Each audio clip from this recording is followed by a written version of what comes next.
Good morning, good afternoon, good evening, ladies and gentlemen. This is SKTV coming to you live from Phoenix, Arizona. My name is Teku Kenny. As always, today is open mic. Today is Tuesday, August 8, 2023. And we decided to do an open mic today because we have a lot of issues going on. So we don't want to limit ourselves or limit the conversation to one issue. So we have a lot of issues going on that we want to discuss and share with you. We want to encourage all of you to go ahead and share the show. As we do that, we'll try to play one of the African songs here. While you share the show, please go ahead and share the show. It's very, very important.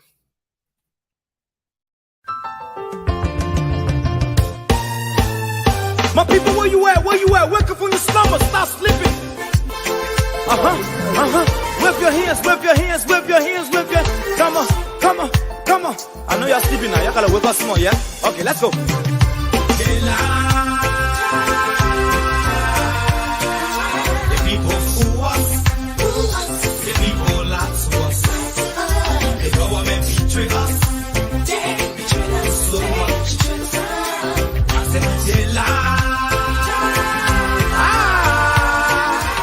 People fool us, the people lie to us, the government betray us.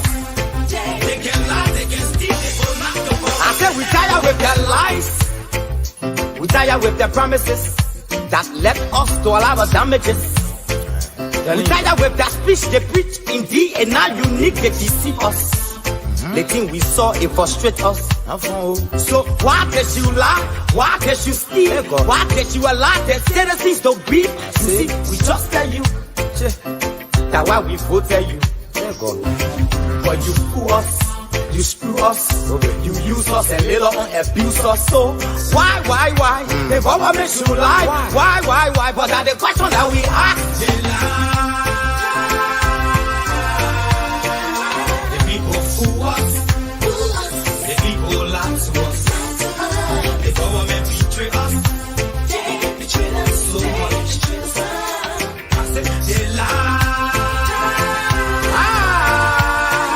The people fool us, the people lie to us, the government betray us. They can lie, they can steal, they go knock the corrupt. I said no one to trust. My people don't want to hope on. Nobody. My hope that I have been broken. I'm telling you, brother. So where are the schools? Where are the roads? Where are the jobs that they say they could afford? But they're too selfish. The people tired with their rhetoric. People tired, they tired. You see the reason why we ask why the government betray. They have enough for time, but yeah, then instead they delay. People suffer. No work, but people crying for hunger. Look at. Your vision and your mission, your intention to the nation, they poor. You got nothing to show. Nothing. So why? The government should lie. Why? But that's the question that we ask. They lie. The people fool us. The people lie to us. The government betray us. They betray us. They lie. The people fool us, the people lie to us, the government betray us. They can lie, they can steal, they go knock the corrupt.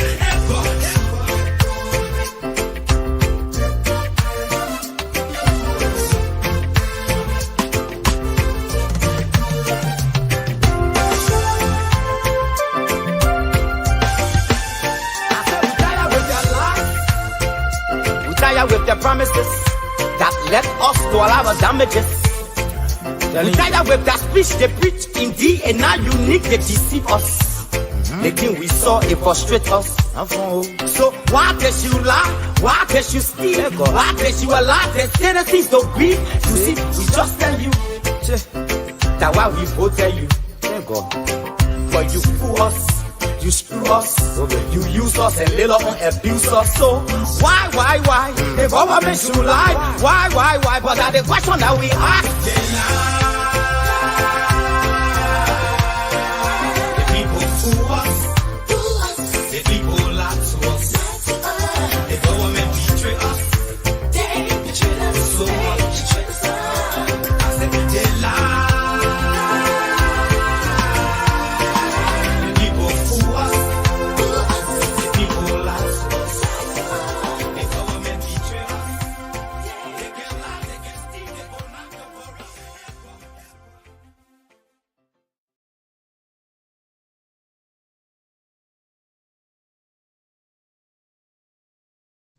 out. Once again, we want to say good morning, good afternoon, good evening, depending where you are.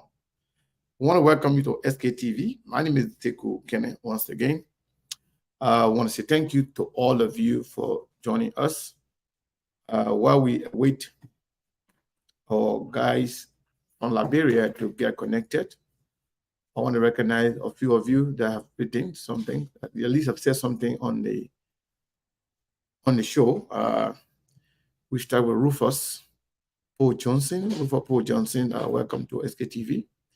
Yen Bobby Yen, welcome to SKTV. Mohammed Kamara says he's watching from his CDC corner in New Jersey. Welcome to SKTV. Toby Wilson, welcome to SKTV. Theophilos Fala, welcome to SKTV. And Emmanuel Colley, welcome to SKTV.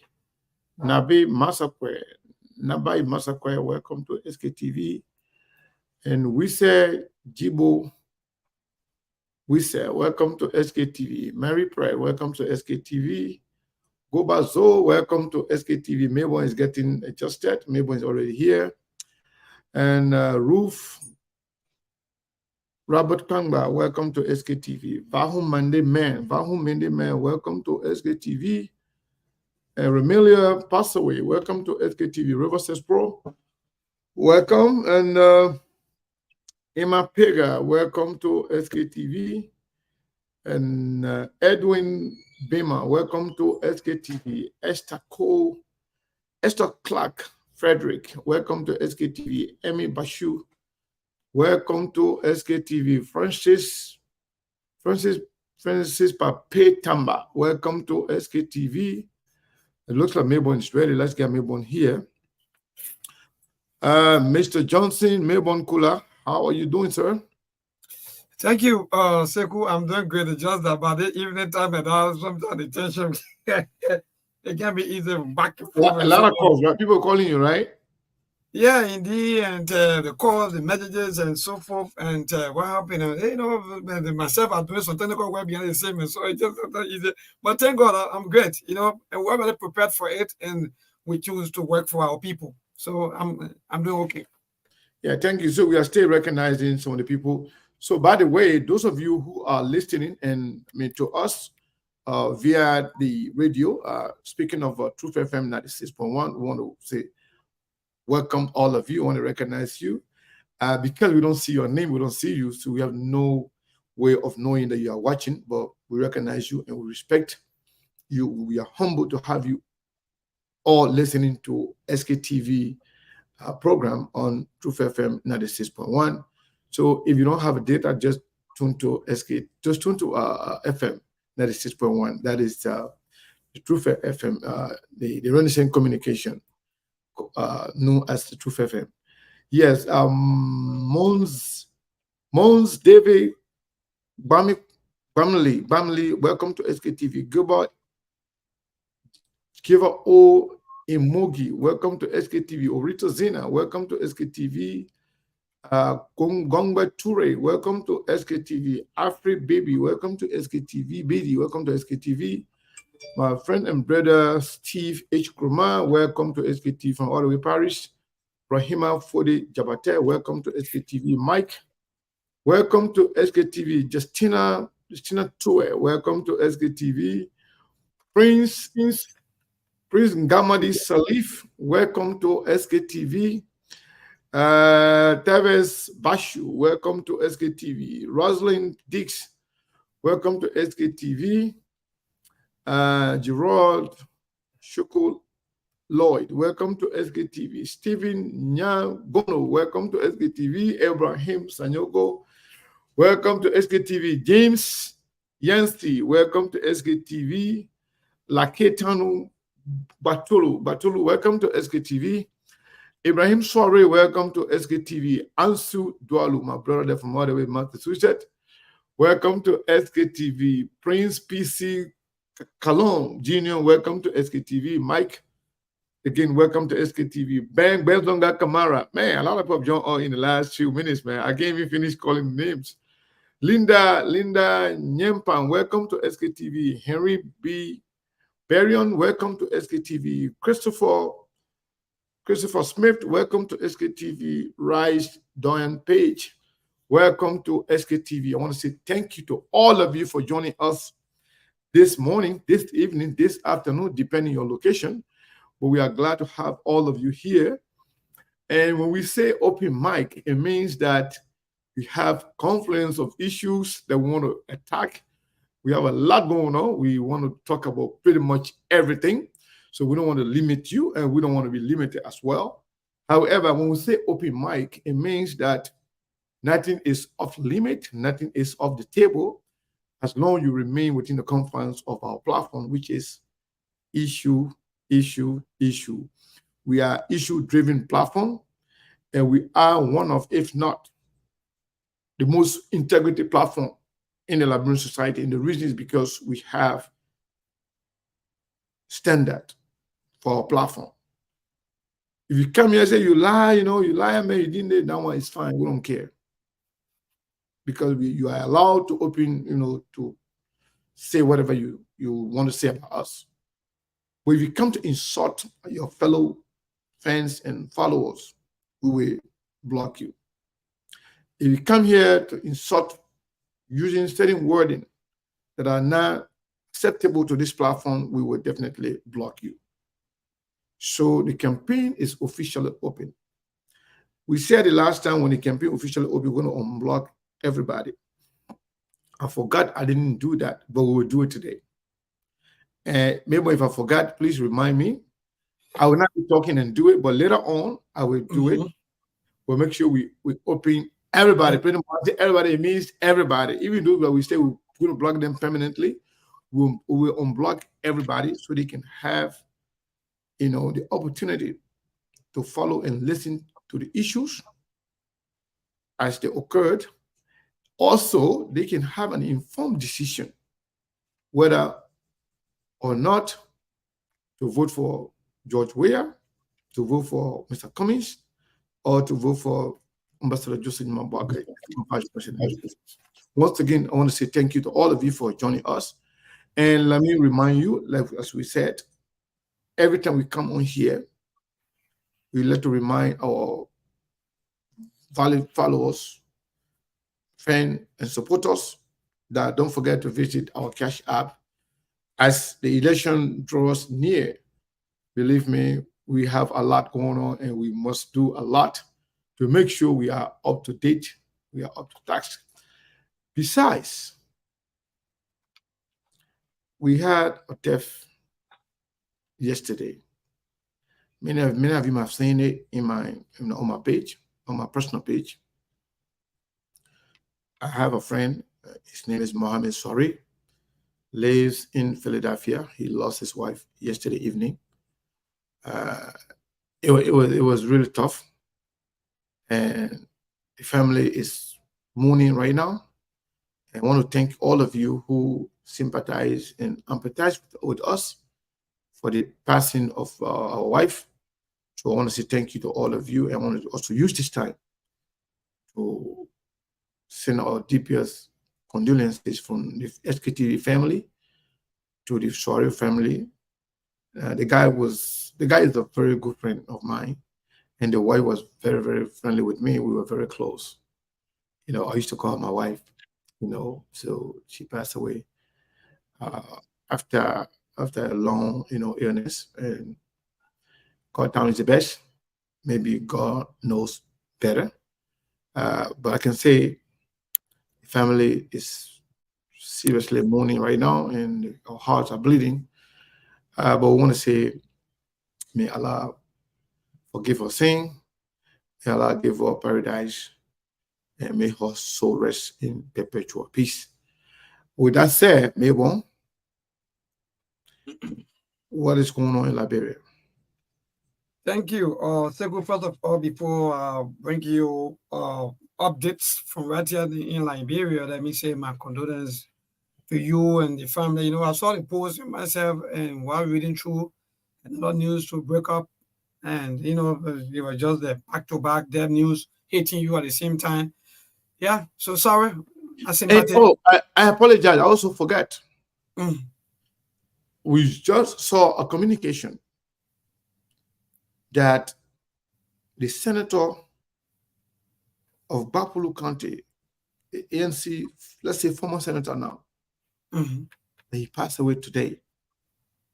We also want to take this time to extend our deepest condolences to the family, to the ANC family, to the CPP, and to Alexander Cummings, who is the standard bearer for the CPP. We want to say sorry and have our sympathy. We want the family to be strong. Life is what it is. Tomorrow, as we always say here on this platform, that tomorrow is not promised. You don't have to be sick to die. You don't have to be sick to die. You don't have to be healthy to feel like you're going to live forever. The only thing is when you're sick, especially when you have certain health condition, people expect you to die more than a person who is, healthy. We are human beings. We know nothing. God knows better. But we want to take this time to send our condolences to the family and friends and everybody that is connected to Senator Daniel Niten, who we just discussed a few days ago. Mm-hmm. Even his name was called by somebody just day before yesterday when we had Mr. Cummings on here. But who knows? God is powerful. So maybe you can go ahead. Yeah, thank you, Segu. And in fact, you are just said it all. Hold on one second. This person, I don't know, Oceano King. If you try to play a phone with somebody deaf here, we will block you permanently from SKTV. Some of you are heartless. Some of you are not human beings. Why do you want to play politics with that? We're trying to sympathize with people that pass away, with their family. Then you're talking about people talking about GMB, wishing for GMB death. You are very dumb and stupid. Don't never mention that kind of stuff here again. Other than that, we'll block you permanently. Some of you are not human beings. You got no brain. Because of politics, you have lost everything. You have lost your sense of thinking. Let me see you writing stuff like that again. Talking about death here. Come on, man. When we decide to talk about politics, talk about politics. Damn. Some of you got brain are dead, completely dead. You want to play fun with somebody's dead? Neighbor, go ahead. Yes, you just said it all because there's no better way that you could say it or what you just said. Politics, time for politics is time for politics, but time for, the Bible says you should mourn with people when they are mourning, you should be happy with people when they are happy. And so to see people making mockery of people who losing their relative or their family members, I don't think that's another way of politicking. But how be it, Segu, thank you. Liberia is good. Today, the 8th day in the 8th month, and the year remains the same, 2023. So today mark the 4, because, yes, today mark the 4 of the campaign. The campaign started on Saturday, and Liberians are gearing up. Other people are putting up their placards, their flyers, their billboards, and we follow all over Monserrado, and we see a lot of people placing up politicians and their followers putting up their billboards, putting up their placards, and everything to make sure that people see them, to make sure that their followers see them. So the campaign is ongoing, and we saw the political leader of the CPP again this morning with his work. In fact, he was working, taking his late exercise this morning, and apart from that, we saw the president of the Republic of Liberia in Central Monrovia, to be precise, in District Number 8, also doing his campaign.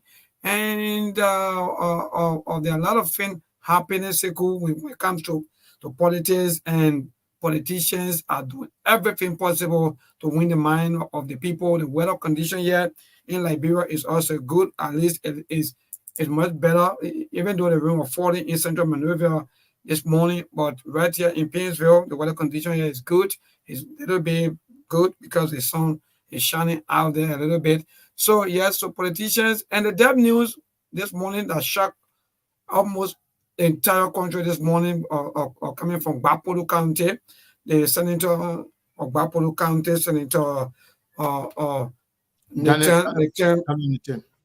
Yes, Daniel Flomo Nathan. I want to get a full name, but anyway, thank you. So Daniel Flomo Nathan, who flew to India for medication, according to the information he passed up there in India. So the news broke up this morning. Where you passed? India? Yes, India, according to the information. Okay. Yes, he not die in Liberia, die in India. So when that news broke up this morning, it really shocked everybody. In fact, everybody was wondering as to what happened, what really going on, and so on. Especially for the CPP camp. So there were a lot of journalists this morning that went to the headquarters of the CPP to find out as to what happened, as to whether the information is true, and indeed CPP confirmed that information to the media that yes, it's true that it passed off. Even on the official Facebook page of the CPP political leader, he posted that yes, it's true that it passed off, and he's in sympathy with the PB family and so forth. So these are happening for now in Liberia, and the United Party Senator Bell landed in the country yesterday evening, and the United Party partisans were all in a spirit of welcoming their political leader. So far, so good. These are all happening, and we are in sympathy with the bereaved family from Gbapolo County. Thank you so much, Mayborn, and thank you everybody for showing up. Again, I want to encourage all of you to share the show, and also want to encourage you to support SKTV as always. Many of you have been doing it. We appreciate you. If you haven't done so, please don't forget to support SKTV. Mayborn, I'm going to start from where you just ended. Yesterday, people called me and informed me that, oh, Sekou, what is going on? Just in my book, I came, the crowd showed up. The crowd was too much. What is going on? Is Joseph Parker going to win? Is he really going to win the first round? Or maybe you're going to win this election? So, when I look at some of the video, and I look at some of the pictures, as I've always said, Liberia crowd politics does not move me. And it is now a big deal for people who don't know Liberian politics, who don't follow politics, or who are new to the Liberian politics. It may be a big deal for them. Crowd politics is not a big deal. All of you watching right now, can somebody give me an estimate of that crowd? Any amount, just write something. Tell me, be honest. Just tell me, just give me an estimate as to how many people showed up yesterday to welcome Ambassador Joseph Mabuaka. I just want to know. Then I will reiterate. Just give you a few seconds. Just write something. Give me a figure. Somebody say from 150 to 175 people. So maybe it's more than that. I need some good number, on a realistic number, please. Please give me a realistic. I just want to give. I just want to respond based on what you think. Okay, somebody say 1,000. Maybe more than that. No, man, you stop saying 50 people, man. You stop making fun. This is serious. Give me a realistic number. Other than that, I'm going to give my own number because I just want to make sure that we're on the same page. Somebody say 165,000. Somebody say 3,000. Somebody say 100. Somebody say 5,000. Okay. Let me say this. Let's be realistic. Let's be genuine a little bit. Maybe let's give JNB 50,000.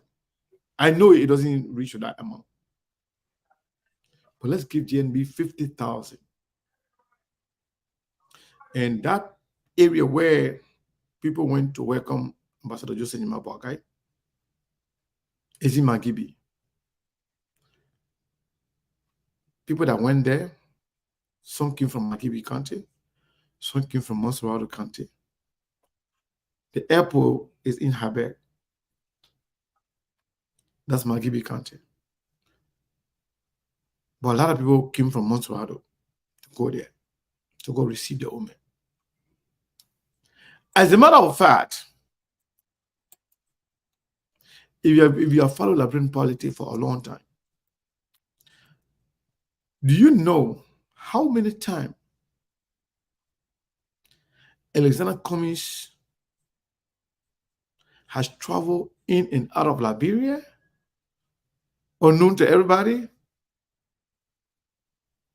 Do you know how many times other political leaders, besides the CDC, do you know how many times other political leaders travel in and out of the country? Countless number of times. But every situation comes with different situation or different responses. Joseph Nyimabuakai left the country.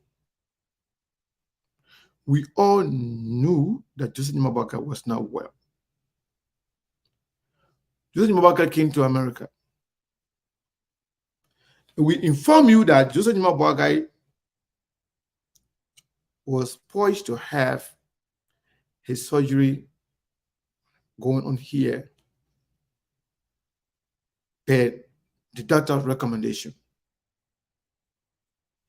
We also inform you months ago that Joseph Nyimabuakai was told by his followers and supporters that leaving Liberia right now and undergo the process will cost them the election. They believe Joseph Nyimabuakai is going to win. That's their belief. So Joseph Nyimabuakai coming to go through the surgery,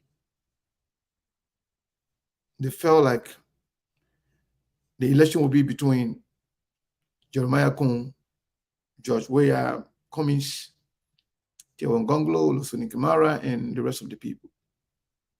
But it will not be Joseph Nyimabuakai. So they dissuaded him not to go through the process. They were able to convince him, come to America, do whatever you got to do, and forget about this whole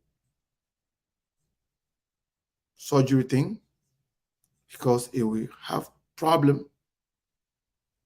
It will have negative impact on the election from the Unity Party perspective. They were able to convince him, even though he was told that it's risky, but he decided to listen to his people, go and see the doctor, get some medication, get the doctor advice, and go back to Liberia. The election is just 2 months away. After the election, if you win the election, you will have presidential treatment free of charge. Or it's going to be at the expense of the Liberian people. You, your family, or whoever give you insurance or whatever insurance you have, you don't have to shoulder the responsibility. So the man decided to accept his people, the men. They don't care about his health. They don't care about his life. But when they're ready, they will accuse other people of, of trying to witch death of Joseph Boakai. But people who are telling you, do not go through the process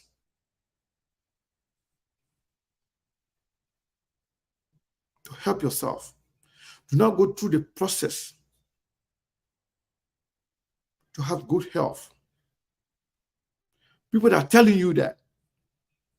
Because the people that are telling you go through the process and forget about the politics. Who really love you? So they were successful in persuading the old man to go back without going through the surgery, that after the election, he can come back. That's what they said. So on that note,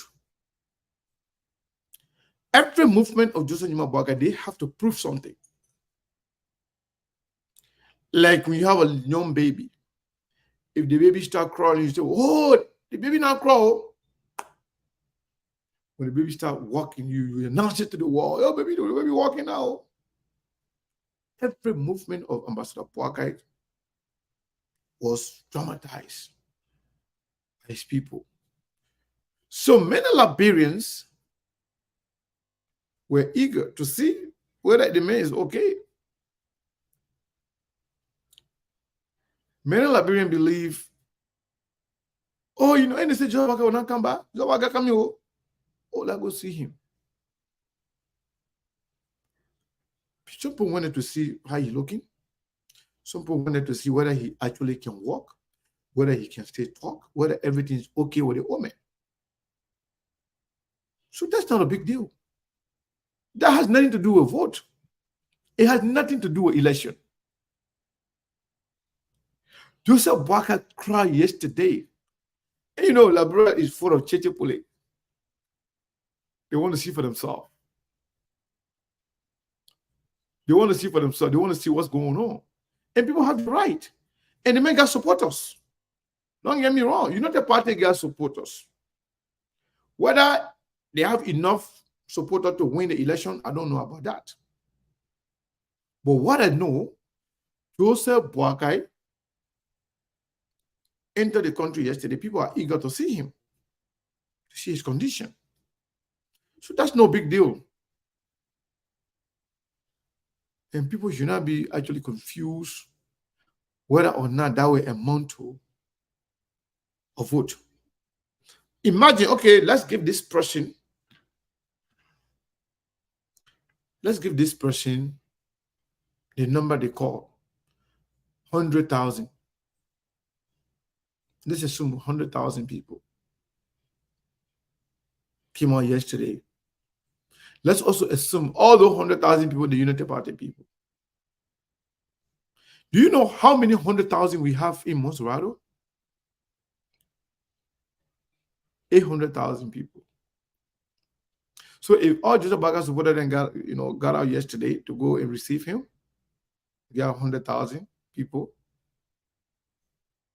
You still have 700,000 people left. They're going to be shared among other people. So the crash size thing is nothing in Liberian politics. People can pay people to go and receive them. They may be broke, but at least they get $20 and $10 to get people. That's part of the campaign. So that's part of the way they want to spend their money for the campaign. They feel like crash size gave them momentum. So there's nothing wrong with that. And you can't stop the men supporters from going to receive the men. If you believe in that kind of politics, just, tell your own people to go receive you too. But a lot of people don't take those things into consideration. Those are primitive politics. Do you know how many times American president can travel in and out? How many people you can go see there receiving them? Who cares? And a lot of serious countries, they don't even care about that nonsense. But Liberians, some of us still live in that primitive life.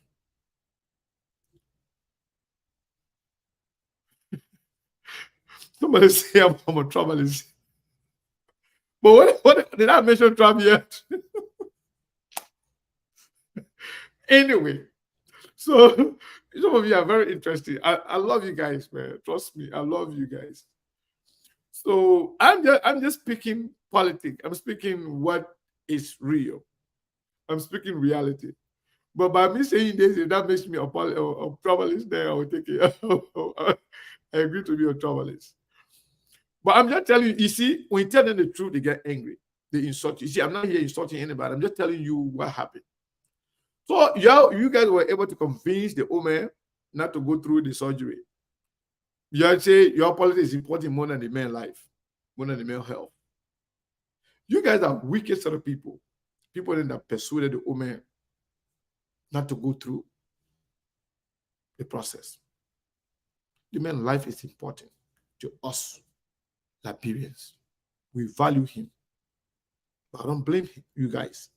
I blame the former vice president himself and his family for listening to politicians to prioritize their politics over his life, his health. So, Melbourne, the people in Liberia, some of them are worried. Oh, just say Mabakanaka. Just say Mabakanaka.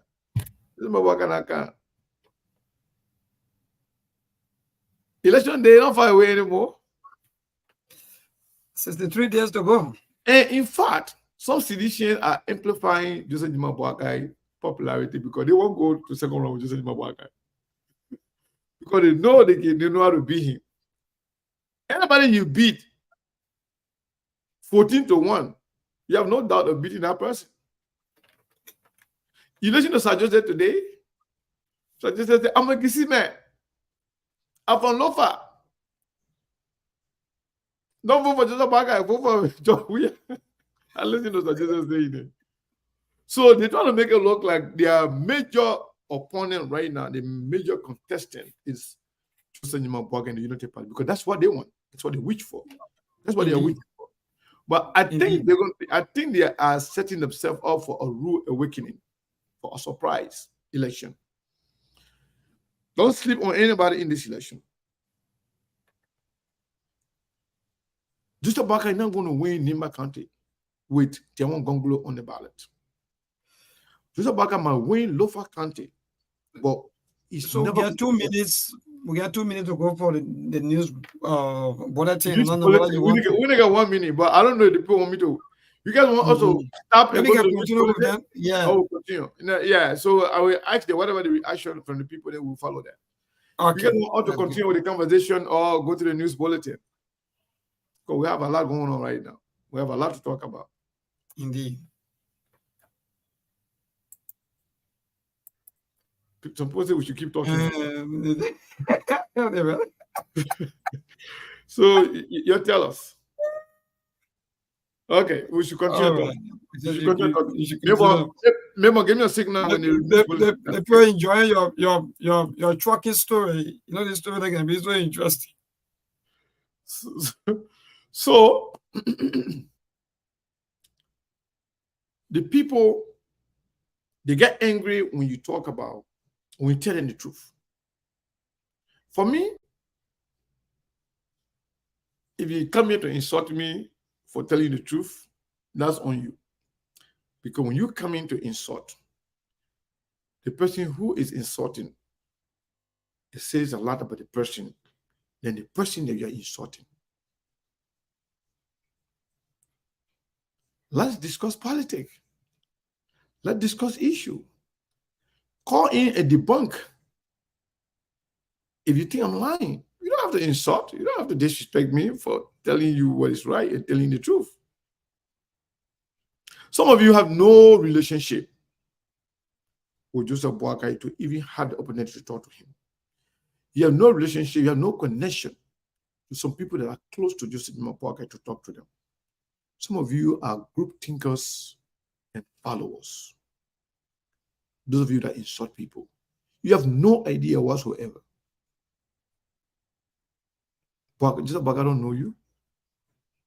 Nobody around here knows you. Nobody knows your family. Nobody knows anything about you. They don't even know that you exist. You just support him because of tribalism, because of sectionalism, because of country solidarity, and because of what is in it for you. So when you just frame preaches where everybody attack and insult everybody for politics, well, it looks like something's not right here. Just a second, okay? I have I left the water open. I don't want to create a problem here. Let me do this. I will come right back in 1 second, in 2 seconds or 5 seconds.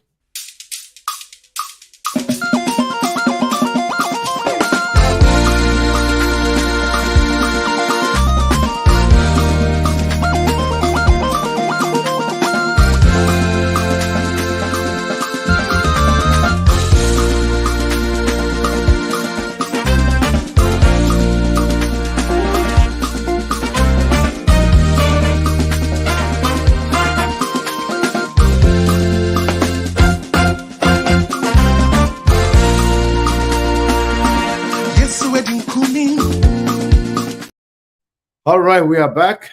Sorry about that little interruption.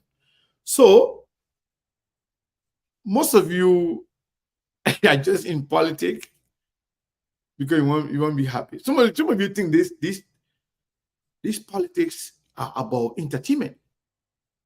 Some of you believe that we are in this thing for joking. You don't care about the future of the country. You don't care about the future of your children. And you care less about what becomes of our country tomorrow. You think it's a joke. You think this is about trap. You think this is about your country only.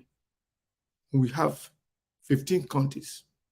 Oh, because somebody from your country, you want a person to come from your country, you care less about the future of Liberia, whether that person is capable or able.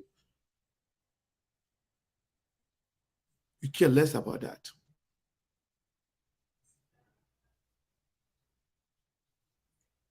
I got a news for you. This election is not about you. It's not about your country. It's not about your tribe. It's not about your religion either. This election is about our country and the future of our children. We have had enough. We have had enough damages inflicted on our country by the same people that you are supporting now. That's why sometimes I question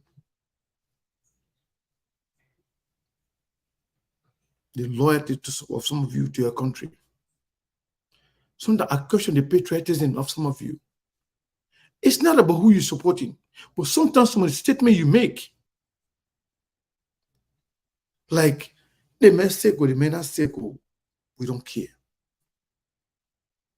Even the man is in the mortuary, we will support him. That says more about you than the person you are supporting. It means that you are brain dead. Seriously, nobody can say that. There's no difference between you and somebody who say you kill my mom, you kill my power, I'll vote for you. You can support your person. Support Joseph Boakai all you want, but there are certain things you don't say. There are certain things you don't say. That's not good. Nobody will take you seriously with those kind of mindset. It means that you care less about the country. All you care about is the person you're supporting. It also means that you have serious problem up there. So today, I saw sedition campaigning in District 8, where Moses Akalagre is representing. I saw sedition there. I saw George Weah. I listened to Sir Joseph. Sir Joseph was right. He said, George Weah make them who they are today. He said, George Weah made me who am I today.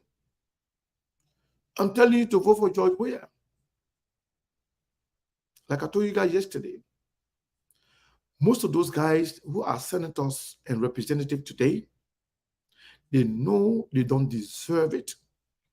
They know they have nothing to show for it. They know they have no idea when it comes to legislation and oversight. All they care about is to approve and sign and vote for everything that George Weah will send to them so they can get their share of the money. That's what they care about. And to tell you that it's getting serious, sedition going to have a special rally for Moses Akalagre in that district. It tells you that it's getting serious. They are afraid. They are saying something that you are not saying. However,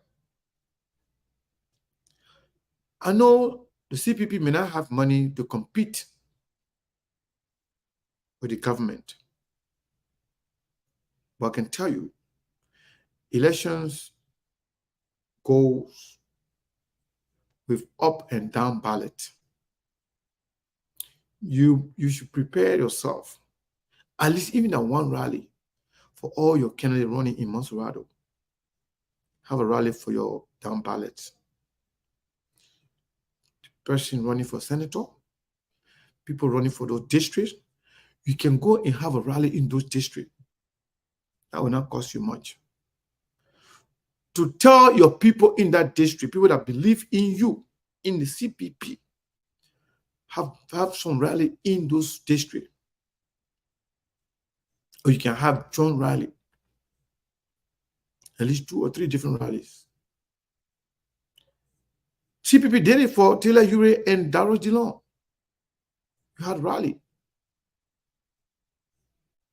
Who was saying there's no audio?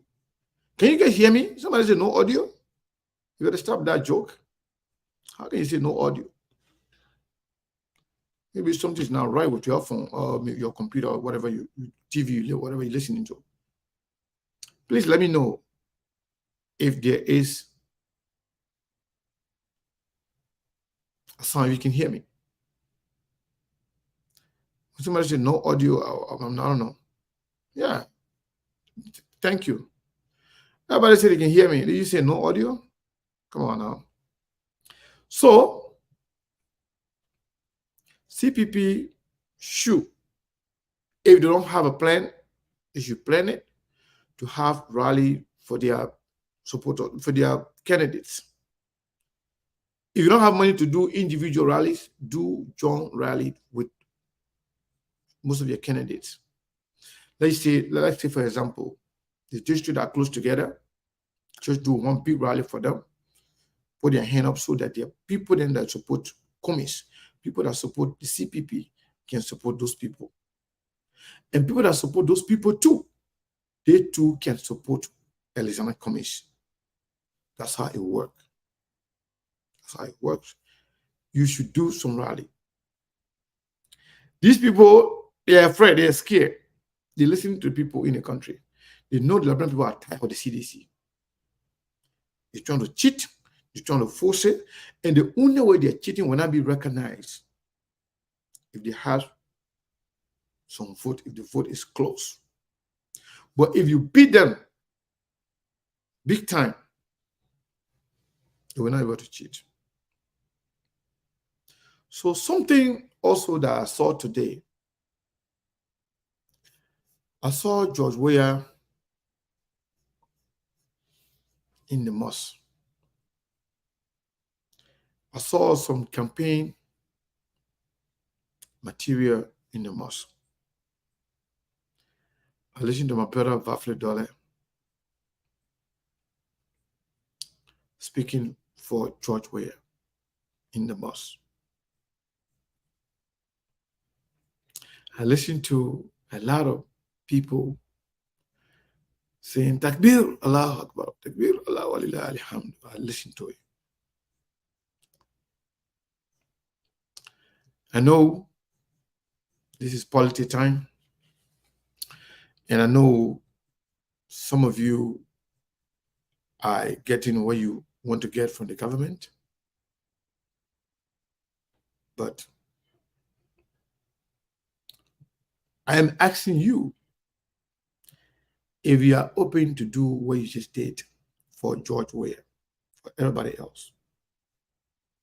If you open your mouth for campaign, if you think the mosque can be a center for campaign rally. I watched the video. I don't know whether today happened, but I watched the video today. Somebody just asked whether I was today. Today I watched the video. So I'm saying today. I'm asking you whether or not you are ready to do the same thing for the Unity Party when they ask to come to campaign in the mosque. I hope you do the same thing for ACO and do the same thing for CPP and every other political parties in Liberia. I'm saying this. I'm a Madingo, I'm a Muslim. I have no control over what you do in your mosque. I have no control over the decision of the imam to accept certain people in the mosque. But if you want to be taken seriously, if you don't want to be disrespected,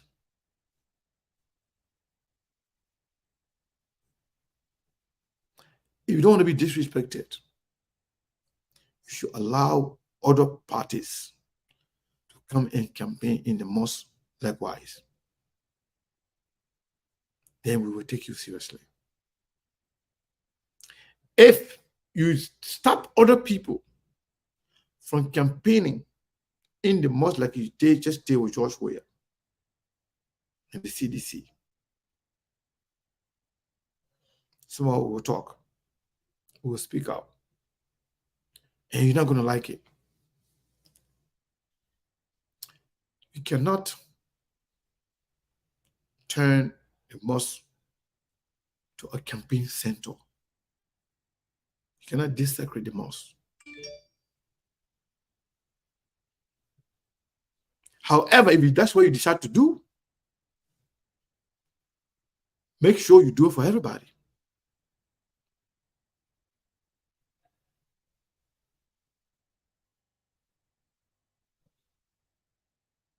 If you think you can campaign in the mosque, I listen to Brother Vafle Dole speaking. He is a brother. I'm not going to discuss him. I'm not going to talk anything about him, but just saying the people of that mosque, I don't know if it was a Benson Street mosque or Kerry Street mosque, whatever mosque it was, just make sure you open your door for everybody. So they too can come and campaign just the way Joe Weah campaigned. I listened to Joe Weah today, how he converted to Islam in 1989, how he attended Muslim Congress, how those are not news. We know it. But thinking that would make him likable or that would make Muslims to gravitate towards him or to support him, I'm not sure if Joe Weah really understand. Joe Weah, we are aware that you converted to Islam. Your name was Usman Weah. We know about it. We know that you decided to go back to Christianity because of political expediency. I think Mayborn is back.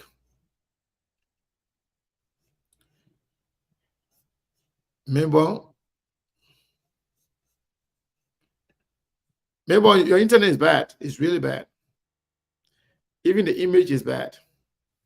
Wow, then we're going on. I hope Okay, something. I think we can hear you now. Okay, so that's good. Thank you. Yeah, so we're getting you on cover. Yeah, you're talking about some transition from another place to another. Anyway, go ahead. So we are back. So going back, Mm-hmm. since we are in Liberia now, let me repeat what I said. Since you open your door, your mosque door for Jowia to go and campaign there, you should as well open your door for Unity Party, for CPP, for ALP, any party, all the other parties in Liberia. You should also allow them to campaign in the mosque, just the way you allow Jowia to do it. Then you will be respected. Other than that, somehow we'll talk. We'll talk. We will talk, and you're not going to like it. So if you are imam of that mosque, or you are any official of that mosque, I hope you are listening. I'm not saying you should invite people to come to the mosque, but if the people desire to go to the mosque to speak to the Muslim people, just like the way you allow Jowia to do, don't deny them. Mm-hmm. If you do deny them, that will not only desecrate the mosque, it will make you a hypocrite, a bunch of hypocrites. Mm-hmm. You are not only politicizing the religion, you are not disrespecting your own religion, but allowing politics to take control of your religion. You'll be considered as a bunch of hypocrites. I'm not talking about all the mosques, but the particular mosque that allow Jowia then to go there and campaign. If you don't do it, then we will come after you. We'll talk about you. We'll tell the Liberian people who you are and what you do. We will come and distinguish the real Muslims and the political Muslims. But we are hoping that you will open your door for everybody. So I was also saying that when Jowia make that statement today, or whatever yesterday, whatever, whenever, while listening to it today, anyway, talking about how he went to Muslim Congress with Bafle Dole, how he converted to Islam in 1989. We are aware of it. First of all, Jowia did that for two reasons. First, the guy who was his manager, Elijah Sidibe was the Muslim.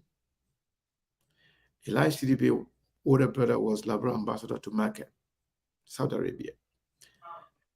Elijah Sidibe did everything for George Weah. So Jowia converted to Islam. His name was George Usman Weah. And when he got what he wanted to get from him, and when he decided to run for politics, he changed his religion again. People who change their religion as chameleon for political expediency or for financial reason, in Islam, there's something called suma amanu suma kafaru in the Quran, like people who repent and then go back again, repent and then go back again. They are the highest level of hypocrite in Islam. So if you think saying the Muslim people in the mosque, oh, I converted to Muslim Islam and then I came back, I returned to Christian and I don't regret even all the takbir, all the things I know it. You know how Muslim people consider you? They consider you as a hypocrite. Some people, they don't know. They will be angry at me when I'm saying these things. I know it. I'm a student of Islam. I'm not perfect. I don't know it all. But nobody can fool me. No, that person is not there. Nobody can fool me when it comes to my religion. That's why I went to school. That's why I gave more time to learning my religion. That's why I read Quran all the time. Because the more you read the Quran, the more you understand it. What we are there is called hypocrisy.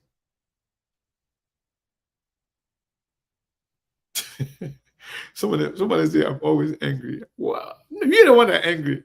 You see me smiling, enjoying myself. Then you say I'm angry. How would I be angry and be talking like that? I'm not angry.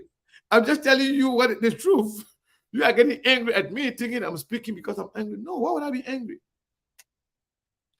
So we are not friend of Muslim. You are not a friend of Mandingo people. You remove Justice Cabinet Jana from his position because he was Mandingo and Muslim. And replacing him with another Muslim you can control. Come on now.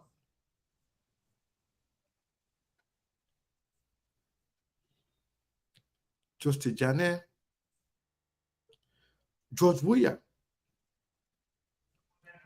When those Muslim children got burned in the mosque, what did you do for them? When the houses got burned in Nukutan, you went, you build houses for them. You are not a friend of Muslim people.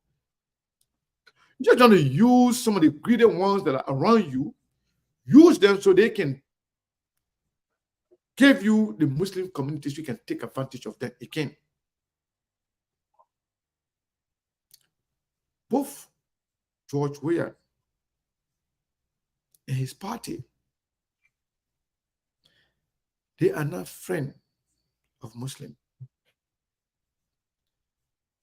The Hajj, the Muslim people used to go to market freely, easily, every day, every year, with no noise, with no problem. But under Weah presidency, the Muslims of Liberia have been humiliated using some of the unscrupulous elements calling themselves Muslim to disgrace and humiliate the Muslim people in Liberia. Oh, because election time now, Joey go to the mosque. Joey go to the mosque. No. Joey does not love anybody because you're Muslim. Joey does not care about Muslim people or Mandingo people. The reason why I continue to say Muslim people because not only Mandingo are Muslim in Liberia. Joey care less about you. Joey is considered in Islam as a hypocrite. You said you went to Muslim Congress. You learned the Quran. Because you wanted to be on the right side of Elijah CDB. You became Muslim. You wanted the man to continue to support you. When you got what you wanted to get, and you wanted to run for politics, you think that being a Muslim will have negative impact on you. You decided to switch. Somebody who changes religion for political expediency is considered in Islam as a hypocrite. Call him munafiqun. Hypocrites. So, nice try. You guys need to try again. No Muslim person will vote for Jawia because Jawia was once a Muslim. No, nobody cares about that. People even think that you are a big hypocrite. You don't even belong to the mosque. You're not even supposed to go to the mosque. You are even considered to some people as enemy of Islam because you came in know a lot about them,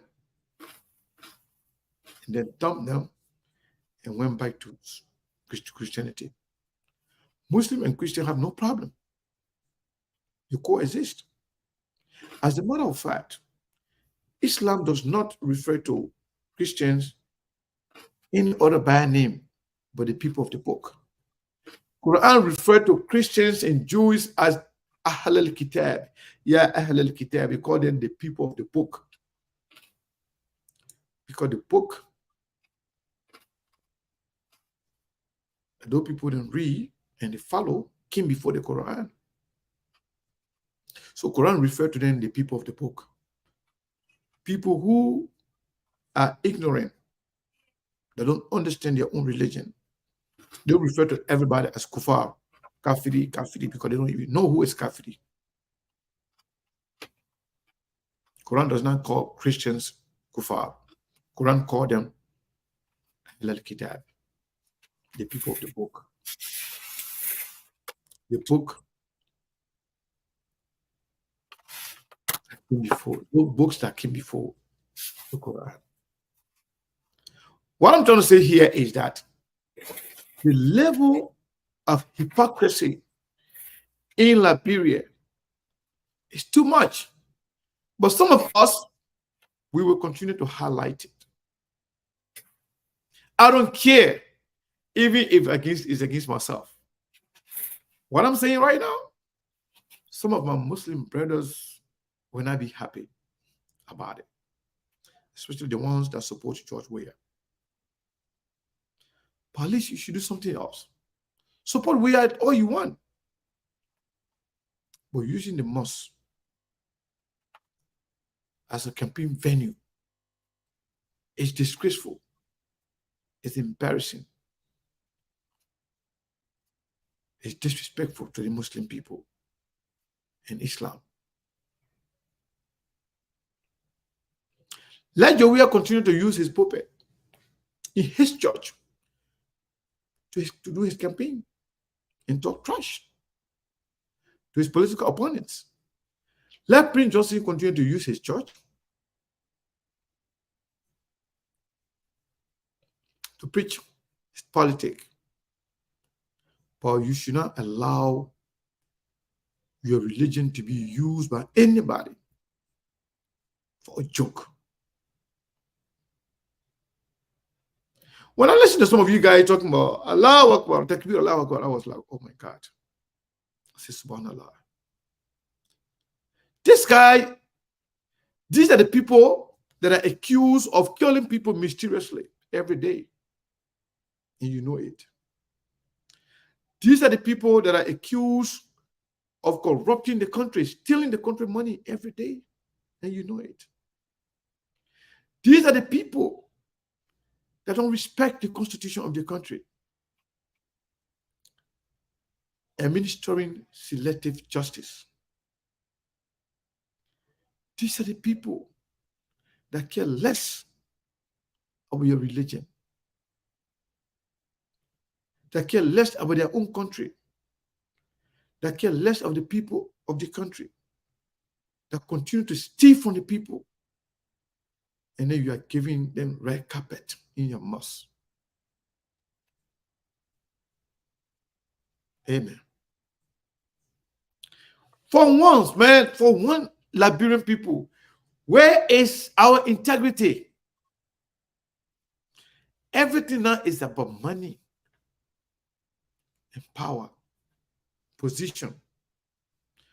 Maybe I was on a stubborn fly attacking me, and maybe that CDC flower.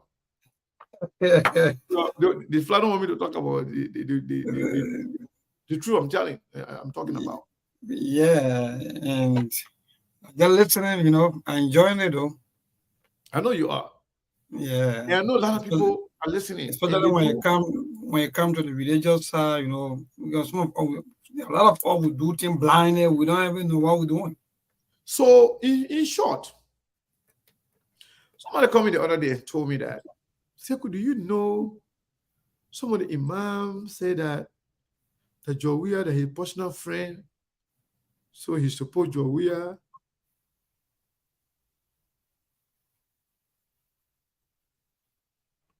So he support Jowiya because Jowiya is a personal friend. I said, that's okay. There's nothing wrong with him supporting Jowiya or voting for Jowiya. You hear family voting for Jowiya, but you should not implicate our religion into that. That's being disrespectful. That undermines the integrity of Islam. Don't use your religion. You heard Jowiya saying in the mosque that he said, let's go to Kenya every Friday to come pray. He Jowiya used to go there to pray. The person who joined Islam and leave Islam, they are considered munafiqun. They are considered hypocrites by our religion. So Islam considers Jowiya as the hypocrite religiously. And Jowiya has no good moral. This man is accused of all the bad things in the country. This man is accused of killing people for power, stealing the country money, involving in drug trafficking. Are you proud to open your mosque door for a drug dealer, an alleged killer, and a corrupt-minded person? Then you say, what are you preaching now? If you welcome people that are accused of doing all of those things, can you preach against drug dealing? Can you preach against hypocrisy? The hypocrisy is not good if you are welcoming people like that in your mosque. Can you preach against stealing if you are inviting rogues and criminals in the mosque?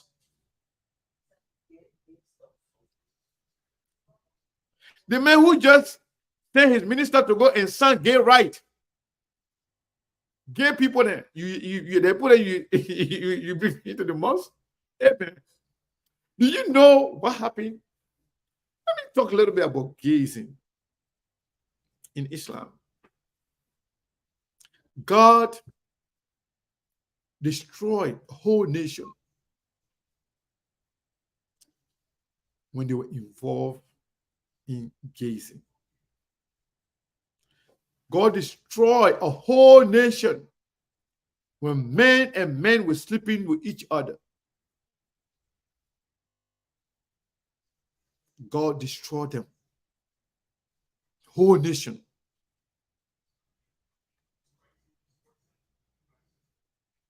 Now, I heard the other day, CDC and the one used to be talking about, oh, Mr. Communist talk about lifestyle. Now your government now go now and go sign gay right. So what you say?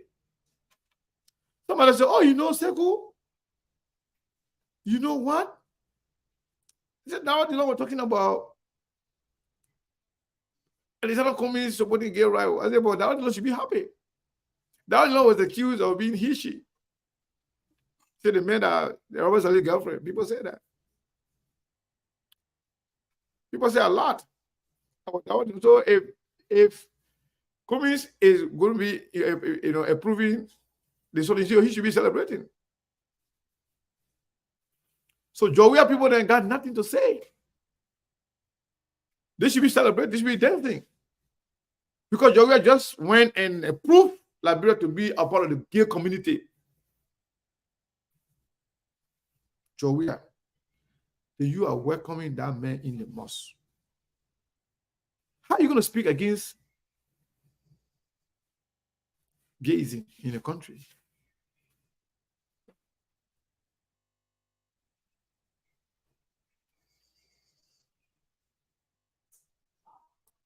You got to stop, man. You got to stop. My Muslim people, you stop it.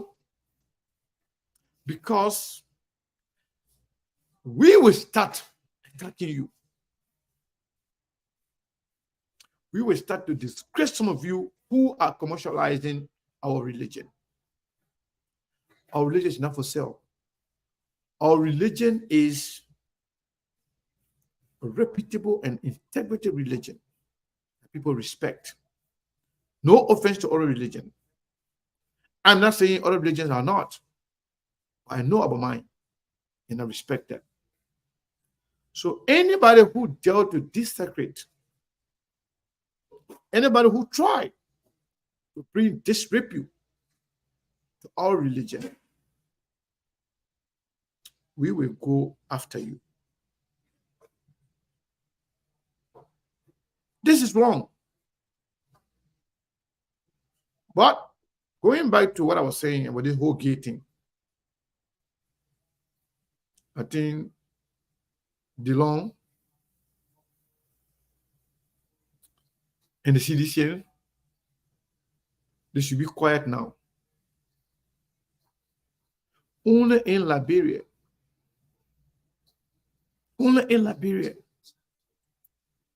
you will see grown men lying on each other because of politics, creating fake stories about each other. But anyway, Mabel, we have talked a lot. We still got more to talk. I can keep talking till the 2-hour finish. Indeed. But because that would not be fair to our people. Because the more you talk, the more things keep coming in your mind, you know, the higher it goes. Yeah. So it will not be fair to our people. When we say open mic,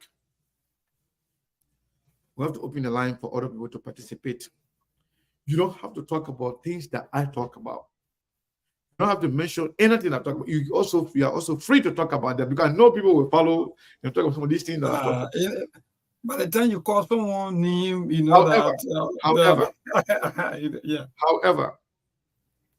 this election is one of the most consequential elections in our history, or maybe I should say in recent history of our country, or in modern history. But Melbourne, I can tell you,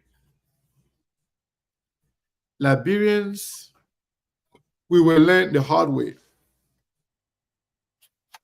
if we refuse or fail to do the right thing.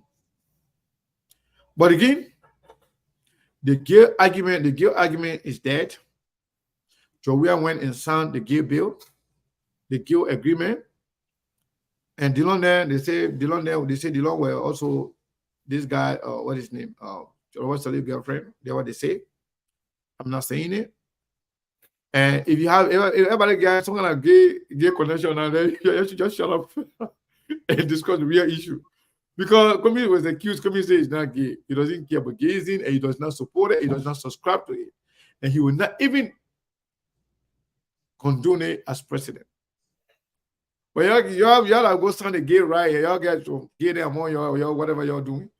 Do you know how many people accuse Joia too for being gay? Plenty. But the thing about it, so many people there, because they can get both men and women, so they can cover themselves up. Sometimes they call them men, sometimes they call them woman. Sometimes they call them he, she.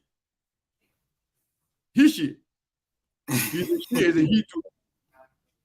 So all I got some kind of connection, some kind of way. So I don't know how you're going to come talk about commies now. The man say, I have my family, I have my wife, I got my grandchildren, I got my children and grandchildren. But you're talking about it. But your own end, sedition should be talking about gay business now, because the government already approved the gay thing. So if you vote for Joey, that means you want the gay thing to come in the country. So your men, your children will be married to each other. That the Lord Joey finished on. So Joey then a gay government. Just back at the some gay men into click. This is crazy. Anyway, open the line. Let's listen to our people. 0778-339682. That's the number to call. Again, 0778-339682. 0778-339682. Today mark the fall of the campaign. The time check is 21 minutes, climbing up to 8 o'clock from where we broadcast. Yeah, my dear, good evening. Your name and from where you join us? Go ahead, Emmanuel.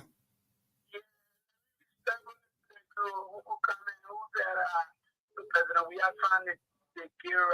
I don't know when it happened, but since I've been living 25 years now, I do hear President, we are not a negative form. So thank you. So let me take the turn.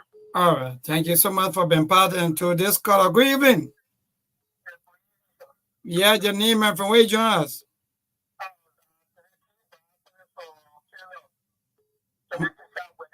Mm-hmm.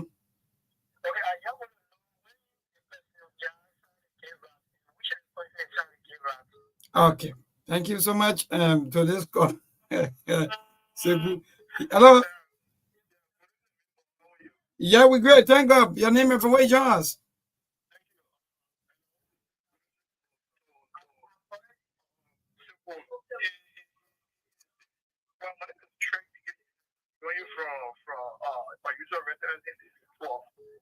Today, I would not like to speak to Mr. Waka issue. That one by the grace of God, which is towards that, because I've already been up our mind.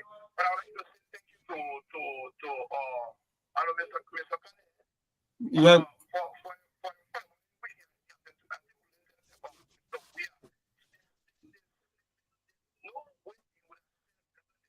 Man, I can't hear them.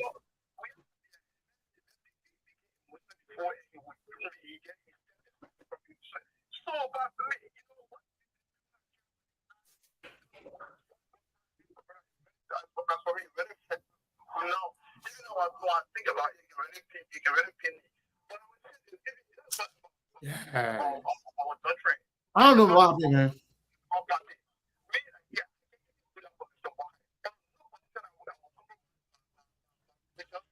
I think we're going to open the line here again.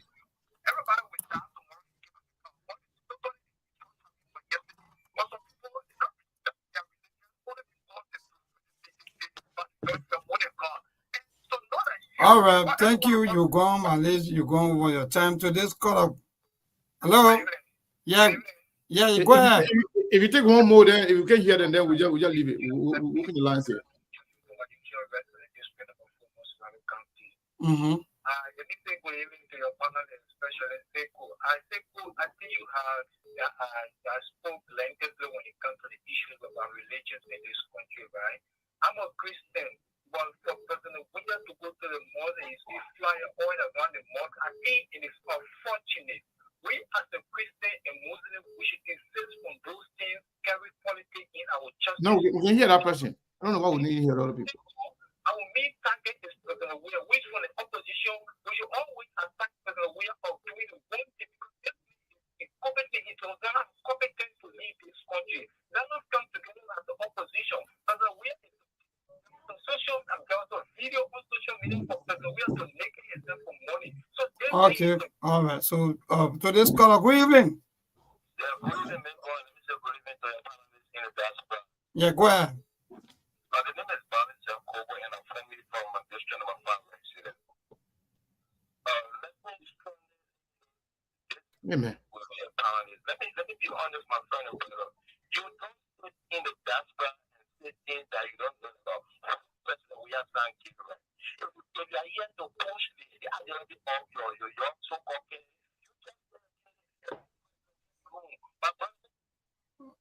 all right. So to this caller, good evening. Yeah, good evening, guys. We're great. Thank God. Go ahead, your name and from where you join us.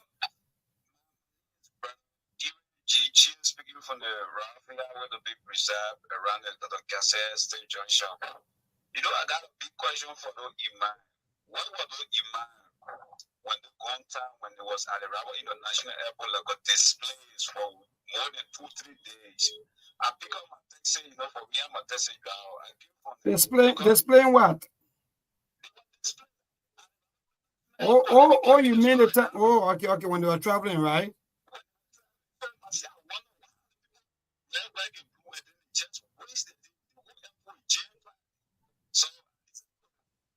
Maybe I think we need to open the line on this side here. We're not hearing all the people. Only one person we heard. The caller before this last day. All right.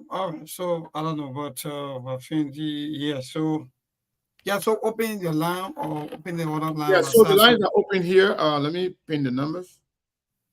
So keep your calls coming. So maybe tell me some of the things what they were saying, man. So yeah, what somebody was saying. Some of them were asking you as to when the president signed the gay law. That was most of their questions, and all of us were appreciating the show. Let go ask the president. Some of them they don't watch, they don't listen. Some of them they are ignorant, they don't even read. You know, all they do, they just listen to talk show and then call with emotional reactions. But they know nothing. Hello, caller, what is your name and where are you calling from? Hey, good afternoon, Simple. This is Breakable Power. Breakable Power. You see, yeah, you need to say you know that sedition. Go ahead. You're listening, Simple. This is the campaign you appreciate tonight is very difficult for your audience. For what? Because the reason is simple. Mm-hmm. Can you bring religion campaign again? That means I'm bringing religious terror. And a job we are bringing religious problem in your campaign. What job we are go campaign the most for? That one not campaigning. That what thing?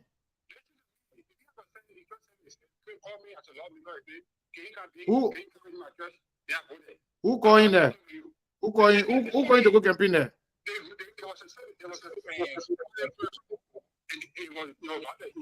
How many times we are not go to Friday prayer when the night election time?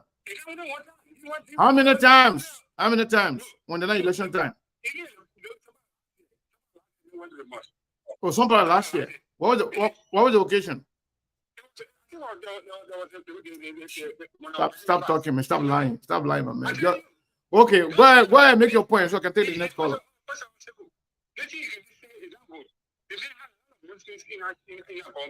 Yeah, no, not a lot of Muslim.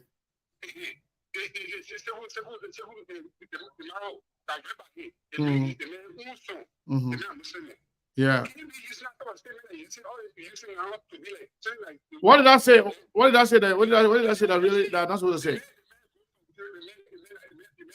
The man a hypocrite. You don't know that? Islamically, that is considered as a hypocrite. No, I'm just telling you what I know because I know it's true. My man, I'm not campaigning for nobody. I'm just speaking the truth. I'm not campaigning. I'm not running for anything.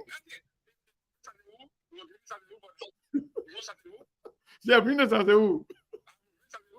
Okay, bring it. All right, thank you. Okay. Yeah. Because you don't know doesn't mean it didn't happen. Bring this as a who. You're laughing at yourself.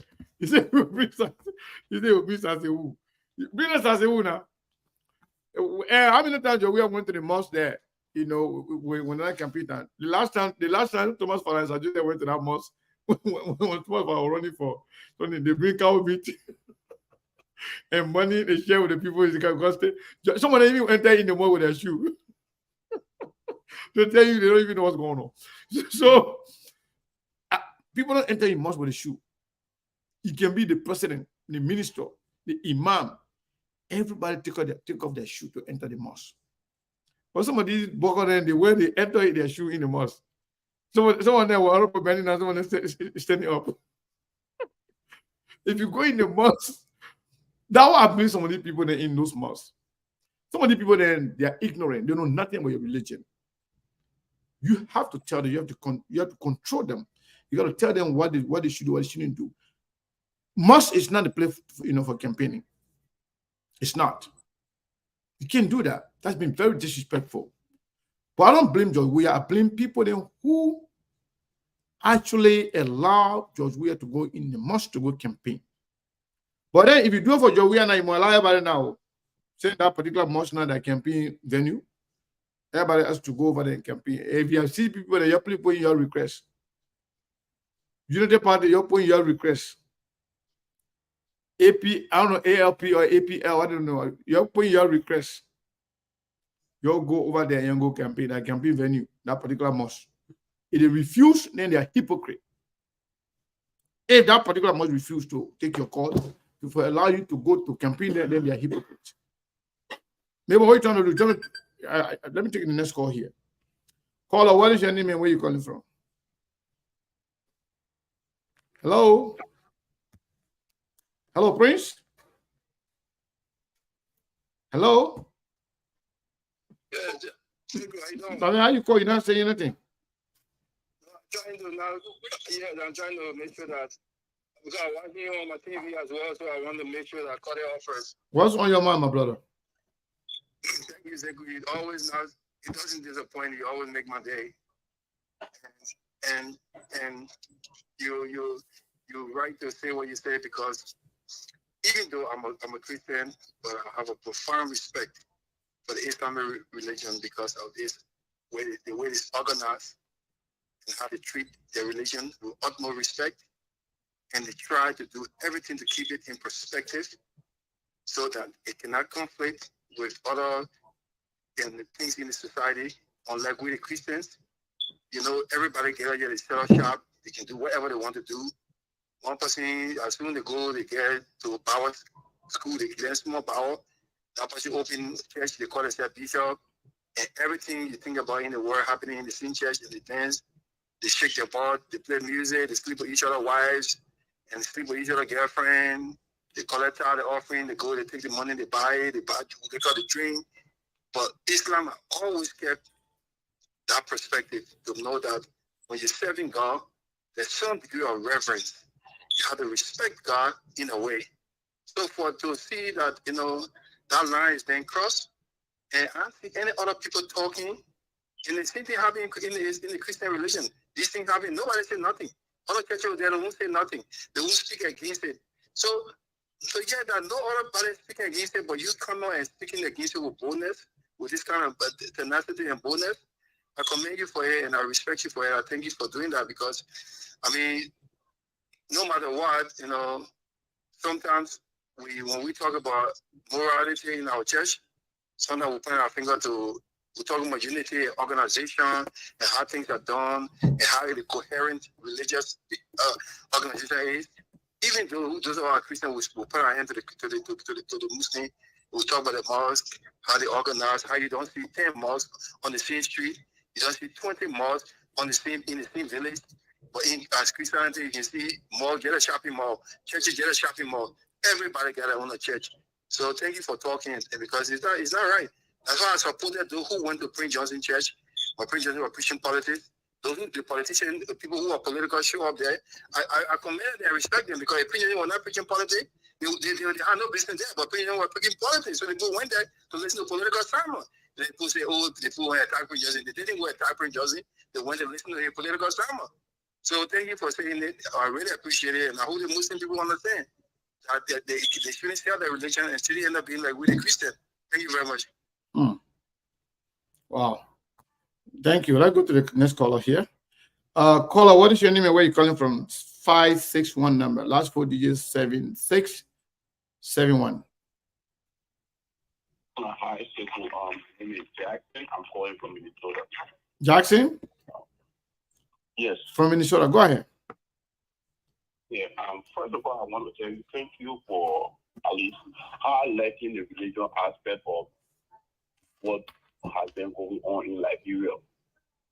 The Christian religion in Liberia, have lost its value. We can see that. And now, these guys are pushing to see the Muslim religion lose the value. That's exactly what happened, because there will come a time people will not care again, because that's how you lose your value. If you sell yourself cheap, people can do whatever they want to do. But I just want to thank you for highlighting that. This is what's on my mind. Our people, the Liberian people, you're in Liberia. You're listening to us. We are in your interest. We are not politicians. You're listening to us.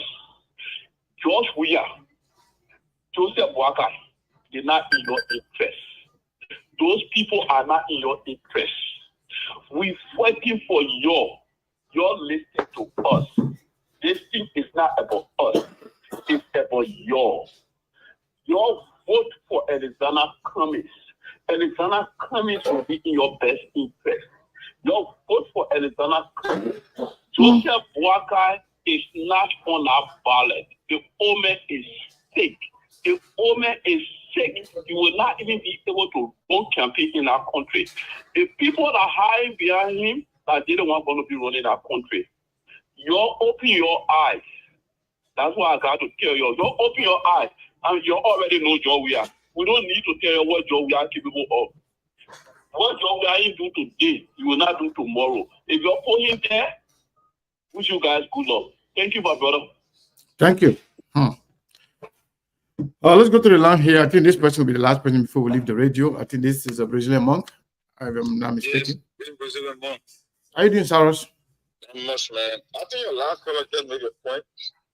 You see, like, I don't want to bash any religion here, but that's exactly what he said. You know, Stephen, every institution in our country is fundamentally broken. You know, when we're growing up in that bro, we have rare. I remember the Interfaith Council at the time we were just in elementary school, going to junior high. We used to hear the top clergymen, like the Sheikh Kafuma Konen, the Peter Arthur Kula, Archbishop Michael Francis, David Dixon, how they call the guy from La Curie there, Jeremiah Walker. Those people were real men of God.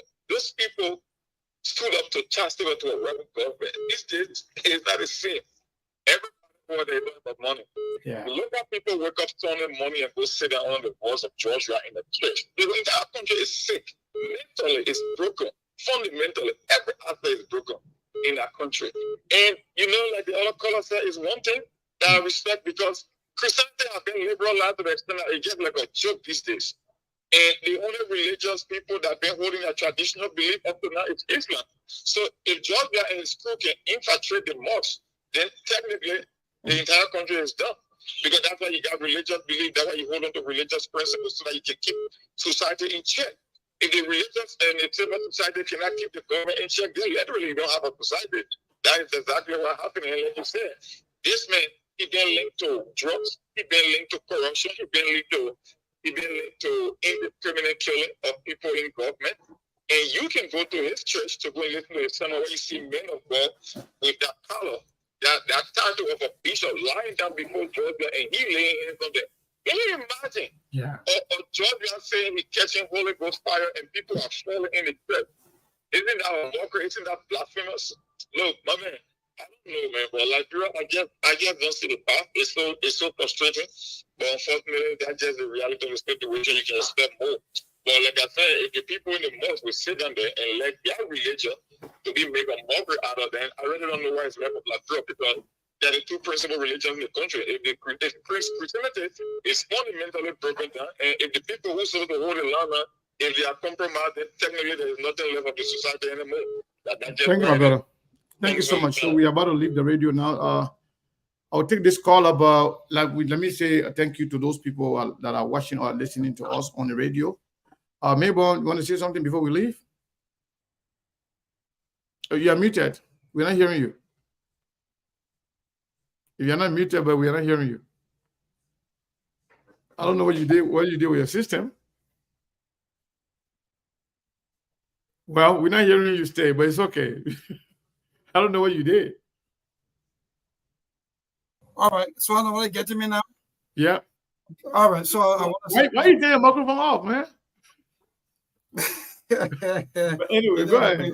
Yeah, we still trying to find out so what is really going on. Well, howbeit, I want to say thank you so much and thank to our viewers, thanks to our listener. But I think the kind of a topic, come up, those religious topic. So let's see how best to build our value as people and see how to move about with politics, not to mix politics with other religions. Then we'll be doing wrong to ourselves, especially our next generation. So thank you so much and good night. Thank you, Mabel. Thank you so much. So somebody say don't allow religion discussion or comment, somebody, hey, I'm a Muslim, right? I have a right to say anything I want to say about my religion. People who are Christians, I'm not going to stop them. That stuff is very loud. Those who are Christian, I can't stop them from saying what they want to say about their religion. I don't control that. That's like censoring people's opinion. You have the right as a Muslim to criticize anybody who's a Muslim for what they do. And if you are a Christian, if you're not certified with anything within a Christianity or Christian religion, that's up to you.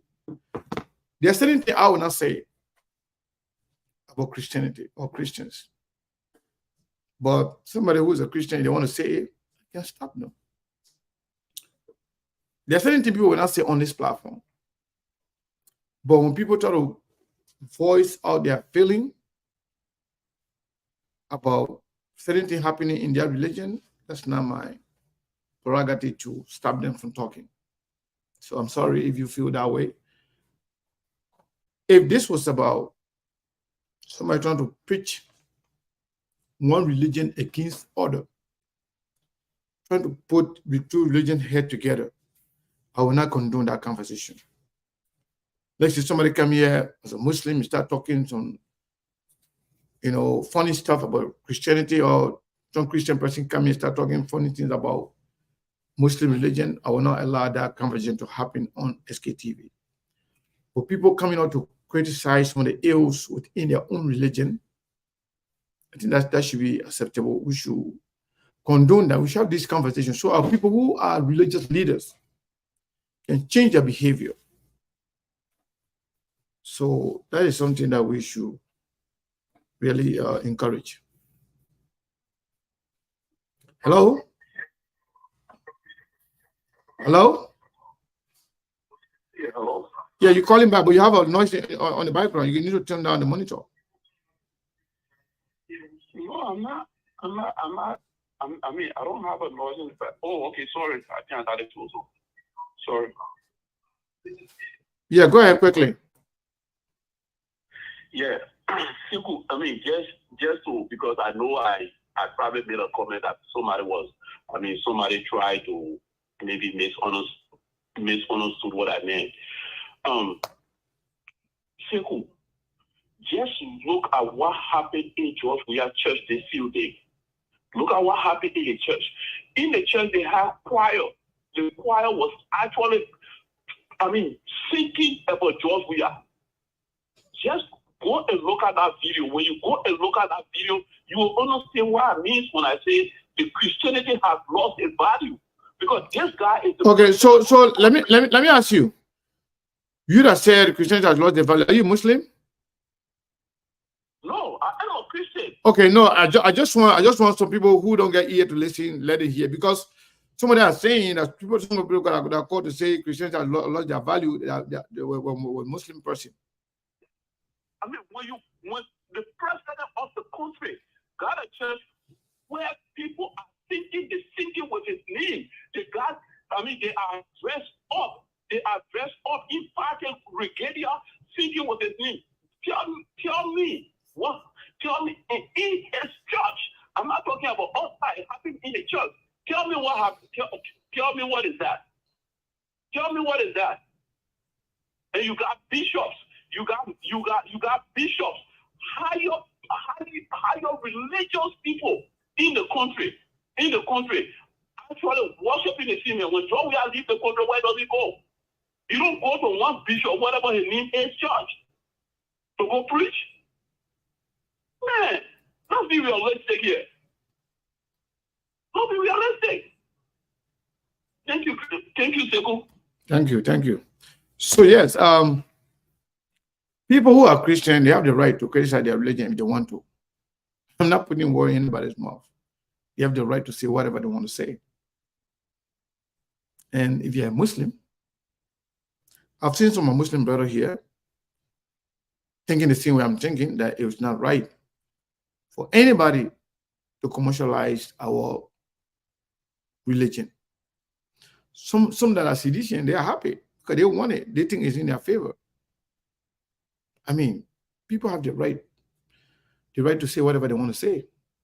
As long as you're not insulting anybody, I can't stop you. As long as you're not attacking one religion, against the other, I can't stop you from criticizing your own religion. So somebody says you pin the number. I just pin the number. The number is there. I don't know you're not seeing the number. I pinned the number. Let me do it again. The number is right there. So you want to call in, you can call in. We have about maybe 15 more minutes to get out of here. But once again, the election is here. When we say what's on your mind, it means that you can talk about anything you want to talk about. Some of you like to listen to me more than calling, and I appreciate that. You know, when it comes to politics, many Liberians like to be very, very hypocritical. Oh, people can call. When I start talking, I think they can call. Hello, caller. What is your name and where are you calling from? 7946. Hello? Hello, can you hear me?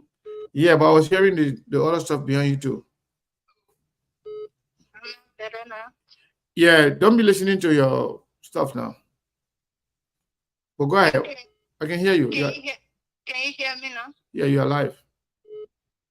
Okay. I want to make this point. I have a question for you, right? What is your name and where are you calling from? My name is Jeanette. Jeanette, where are you calling from, Jeanette? I'm calling from Jersey. All right, go ahead with your question. So I have a question for you. You said you're the Muslim. How you call it Christian? The people of the book. Not me now we, but talking about the Quran. The Quran referred to them as the people of the book, Ahl al-Kitab. And you said that means they don't believe there's a God. Or why you call them that way?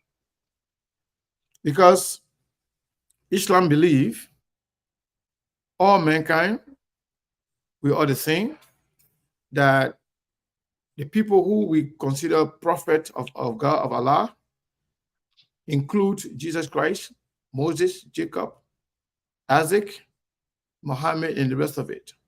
So those books, those prophet that came before Prophet Muhammad, there was a book that was sent to them to come to mankind to preach the word of God to them, to distinguish what is wrong to what is right from what is right, and to tell them to worship God and God alone.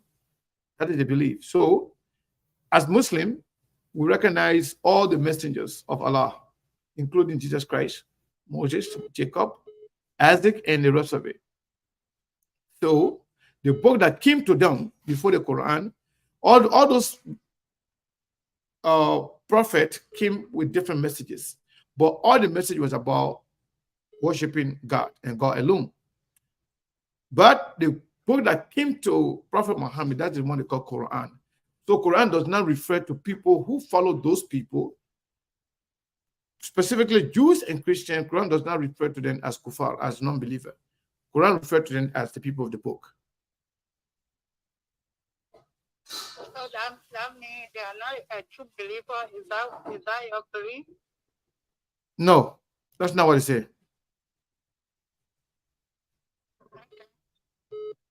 And then the second thing I have to ask you is that in Liberian politics, we all know that it's only one person that will ask a question concerning gay rights. And the answer that was given to the Liberian people, it was clear enough. Mr. Kumi answered when he left from here and when I knew that he did not know that people out there was against gay rights. So when he went there, when the journalists tried to push him and made him to clarify stuff, he did not And he said you were going to give a political answer to that when time comes for politics. And so when you're trying to push it on George Weah, there was no one that said George Weah is a gay. The only person that we know in Liberia for his own answer that made us to think or feel that he support gay rights was Mr. Cummings. So when you try to twist it and be saying, oh, George, we have people accusing of that, it don't make no sense to me. Yeah, okay, so let me ask you. Okay, go ahead. Do you think Mr. Cummings is gay? For his own answer? Do you think Mr. Cummings is gay? From the answer he gave, No. Okay, tell me the answer you gave. Okay, here was the answer. Here was the question I was given to him. The journalist asked him, what you are saying on the gay business that people discussing in this country about you? Mr. Cummings left there and said, he is conflicted with that issue. He is conflicted with that issue, and the general pushed him and said, Mr. Cummings, you surely answer that you gave. It's the right answer. And he left there and he told the journalist, I'm conflicted with that issue. When the right time comes, which is the politics, I want to be the real Alice, or when the real time comes, or when the politics time comes, but then he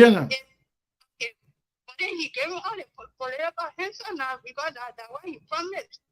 And the political answer is, I'm not gay or I don't support gay rights. But at that time, he told her that he was the real Alice. So which one? So the question was not whether or not he's gay, right? The question was whether he support gay right, correct? So the question was not whether he support gay right. Okay, so no. Oh, the question was whether he's gay. The question was like you are saying. You into a gay business? What are you supporting? No, you know what? Listen. I don't let to tell a woman say you're a liar, but you just lie. No, you just lie. You don't do that. Listen, the reason why I gave you the chance to speak, because we want everybody to have the opportunity so we can give them the rightful answer. The person who asked that question, Mamadi Jakite. Listen now. You were talking, I didn't tell you. Just listen to me now. Mamadi Jakite was a friend. I talked to him. Even we talk about this particular interview. Do you know that particular interview, that the audio you're listening to was played with? Do you know that? Do you know that interview was edited? I don't know if edited. Okay. So let me tell you now, that audio was edited. And you being a religious person, looking at Mr. Cummings, if Cummings can say, I'm not gay, I do not support gay rights. I have wife, I have children, I have grandchildren. You as a religious person, do you still believe that Cummings is gay? Okay, yes. Between you and God, I just want you to answer that question. Do you still believe Cummings is gay? I'm not mentioning my wife. You have to listen to me. We're not making confusion. Okay, go ahead. Answer the question. Mr. Cummings, from the beginning of that answer, the answer that he gave, he said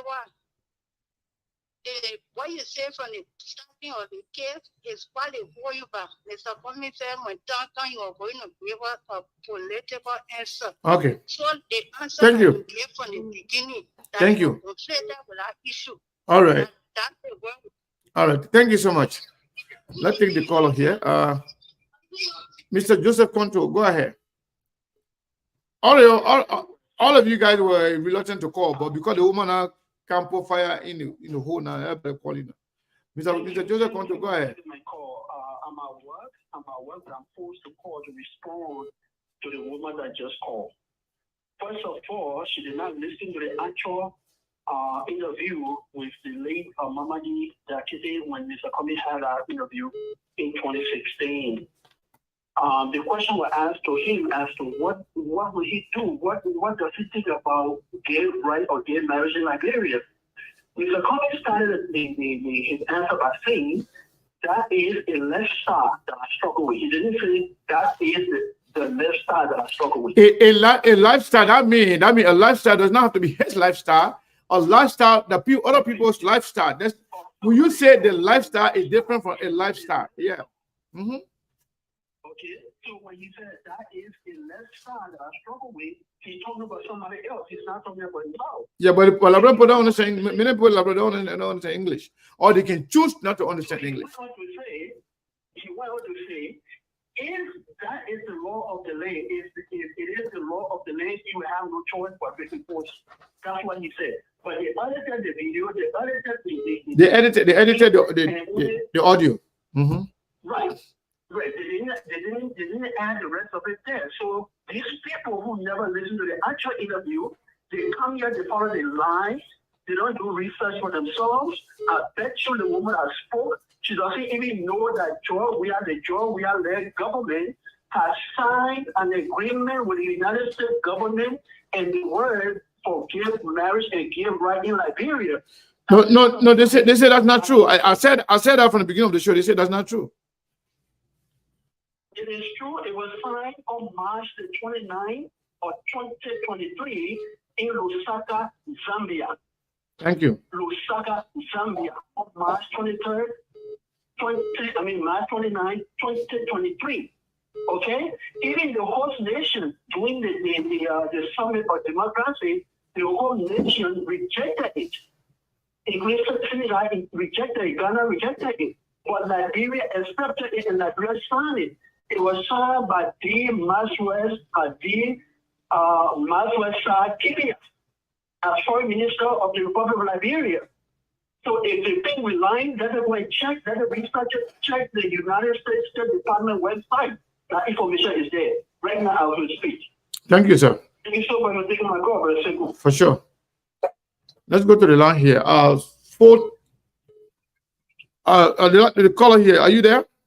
Yeah, I'm here, Sekou. So what is your name and where are you calling from? Sekou, this is Prince. Prince, you calling back? Well, Sekou, there's no room to that thing now. My man, boy, you gotta go quickly. I got a lot of callers. So just go quickly, please. First of all, this is why the people can say Sekou support Cummings.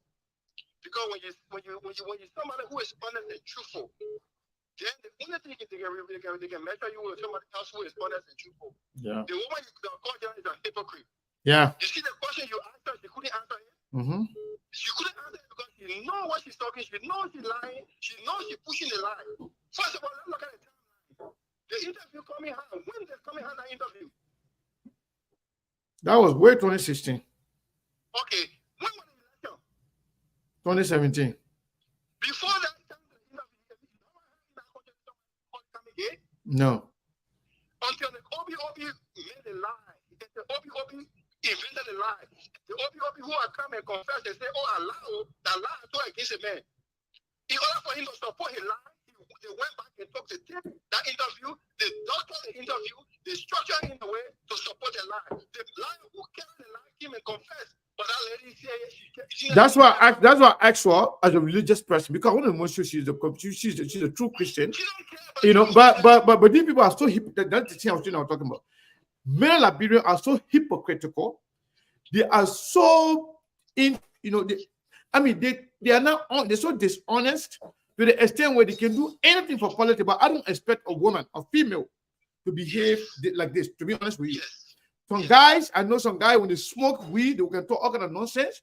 But I respect women, and I expect women to behave, act with integrity and honesty. But for her to talk like this, I mean, it's on her. But I'm disappointed. Very sad.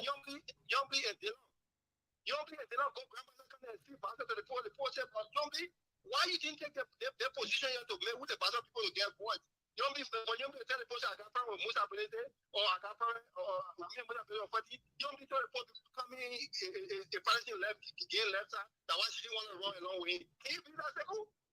I want to hear the tip though. I want to hear the tip if she said that. She told the point pastor. That was the news. She coming and saying pastor. We gotta come out the news. We gotta put out the lie. All right. Yes, sir. Second. Yeah, my brother. Thank you. So Yes, let's go to the. Hold on one second. Hold on one second. Let's go to the caller here. Last 4 digit is 3447. What is your name and where are you calling from? I'm calling from New Jersey. Okay. Go ahead. Yeah, I just called to condemn what that shameless mother just said. It's so sad in our society today that the young women cannot look up to the older women. Yeah. Because the older women, they have brought themselves down, and I'm speaking now to all older women, please. I'm speaking to that particular woman that was just online. Because if you have integrity and you want to come out to say something on this blue app, make sure you got your facts together. Mm-hmm. You don't come and spur lies. If you didn't hear it well, they're not hearing well, but they say. Yeah. Use the word they say. But coming to act like you actually heard and you understood what that interview was, it's wrong. People, I want you to know this is somebody integrity you're playing with, and you're forgetting for yours. What goes around comes around with benefits. And I want you to know that what you did today on this blue app is being marked down. Don't think you're going to hide yourself on it. And it's so sad we keep saying Liberia was built on a Christian principle. But we act like we have no principle, no moral. Where is the moral? Where is the principle? No way. It's so sad. Very sad. Very, very sad. We come on here to say something that is not true. I'm not saying it because, maybe I know Mr. Cummings or I really don't know him. But you know what? I listened to that audio and I listened to Obed confession. Yeah. Okay? Obed has confessed behind the scene and on the blue app as well. What he did, he regret it.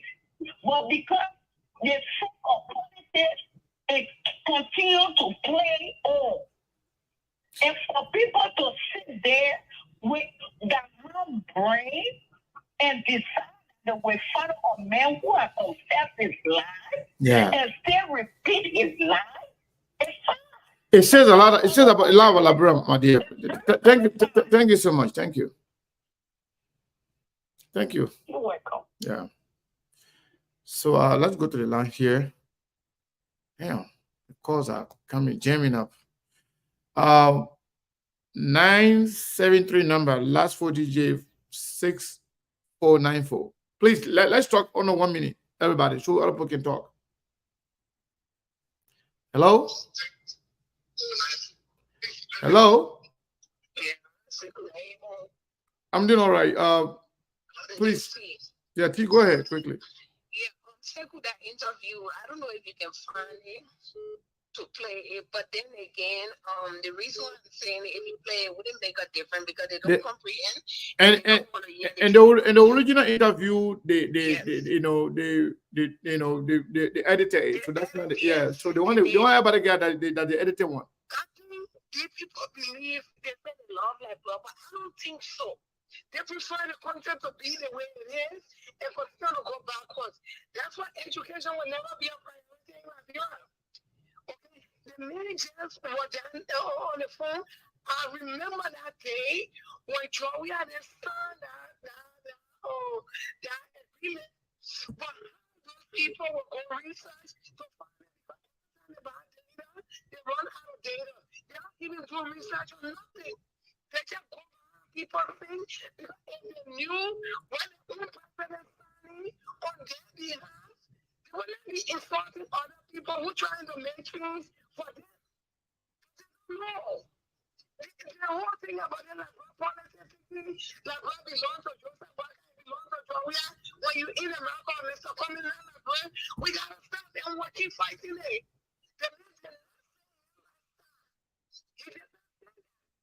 Maybe all pushing that thing so that people say, you will go do that. Somebody your life not even in order. Your children not in order. To bring dignity and respect to your homes and your children. When you so degrade for life. But whatever God did, if God said change will come to life, it will come. Okay? Those who want change will step up. Those who don't want it, they will step behind. It's okay. All right, thank you, Chief.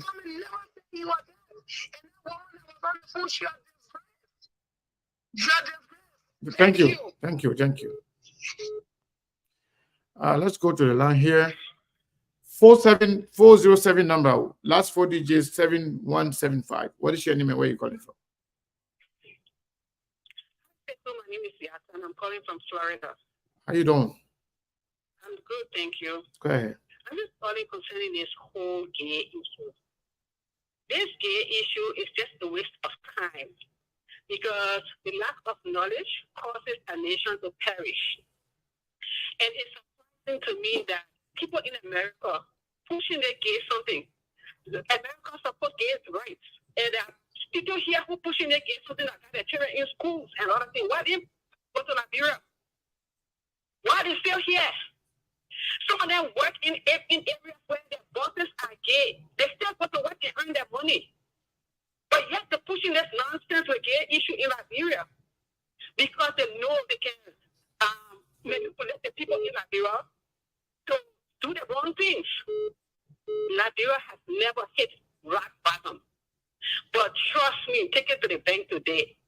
Liberia is about to hit rock bottom. Then everybody will wake up and see, oh, then Liberia hit rock bottom. Liberians are never going to wake up. Liberia is about to hit rock bottom. Between George Weah and Joseph Walker, either those people come to power, Liberia will definitely hit rock bottom, where the stupidest of the stupidest will wake up from their slumber. Thank you. I tell you. So let's be these people. These people, the lack of knowledge, they're only making these nonsensical excuses to do the wrong thing. Because this man being gay don't have nothing to do with him doing the right thing to improve the country. If it's his choice, if he's gay, it's his choice. We live in a country where. But he's not. But he's not. Do not even give credence to that kind of. I've seen it something. I know the man's not gay, but something they don't make up these excuses. Because they do not have any case to present to the Liberian people, so they have to,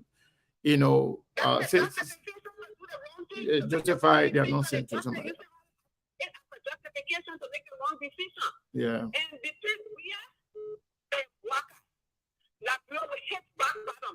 Thank you. Caller, what is your name and where you calling from? 612 number, last 4 digit 3951. Yeah, this is Swallow from Minnesota. Swallow? Yeah, from Minnesota. Yeah, go ahead. Yeah, so what I really want to know here is Circle, and what made you to ask him that question? What made you to ask him that question? Is he not okay? What made you ask the question? Because Obey, and other people went and invented the lie on the guy. He's a gay. Obey did that one during 2017. I can remember. Okay. Yeah. So that I'm not saying so gay, but what made them ask that question? Maybe that can give me some information on. Now, I think it was a general question about people, but there were other people before even that interview. The other people that were preaching gay right in Liberia. Do you know that? I know. Okay. I know, Okay. That's why they asked the question. Then. Whether yeah, but the question was not about him. The question was a general question. Yeah. Thank you. Okay. The question was not about him. Nobody asked him whether he's gay and they say whether he will support gay right as president. And he said, this is a lifestyle. That's not my lifestyle. It's not saying. He said this is the lifestyle. When he said the lifestyle, that means he's talking about himself. When he said this is a lifestyle, that refers to others. But many people in Liberia, they don't read, they don't understand English. Most of them, they never went to school. And some of them, they know exactly what the man said.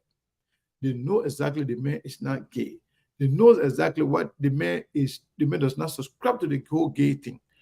But they are just stupid hypocrites that want to present the other side to distract the Liberian people from actually discussing the real issue.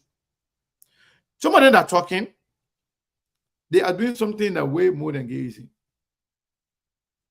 Some of them are talking, they're supporting people who they know got nothing to offer to Liberia. But because of politics, they will say anything just to hurt other people. Liberian people are wicked. Anybody that can kill people and be happy with it, what else do you be surprised about? Caller, what is your name and where are you calling from? 571 number. Last 4 digit 5361. Yeah, hi, my name is Joanna. I'm calling from Virginia. From Virginia. How you doing? I just want to say that I'm fine. And you? I'm good.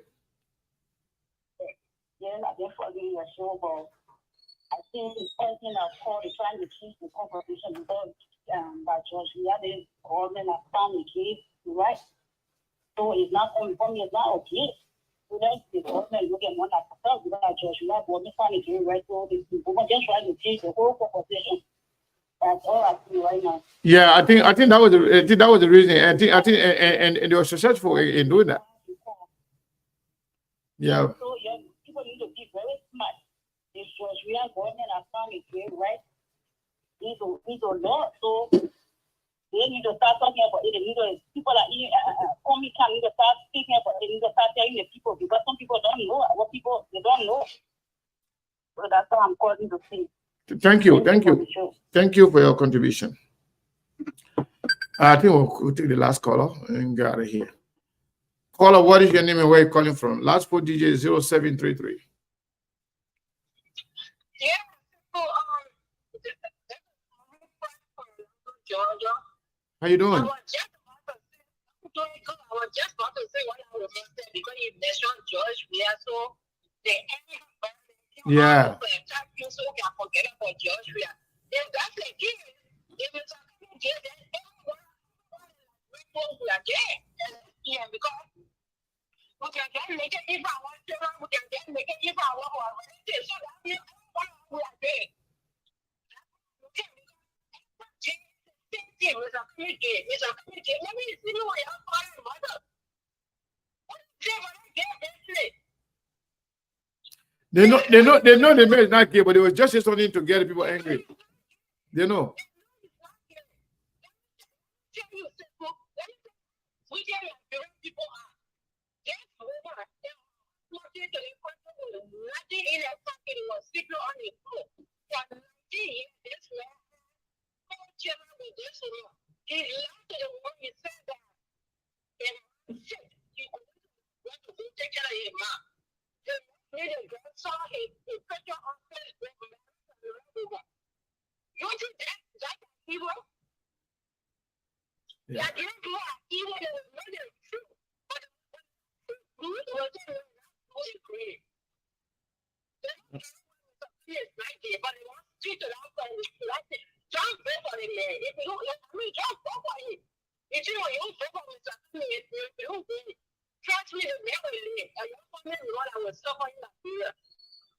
Thank you, ma.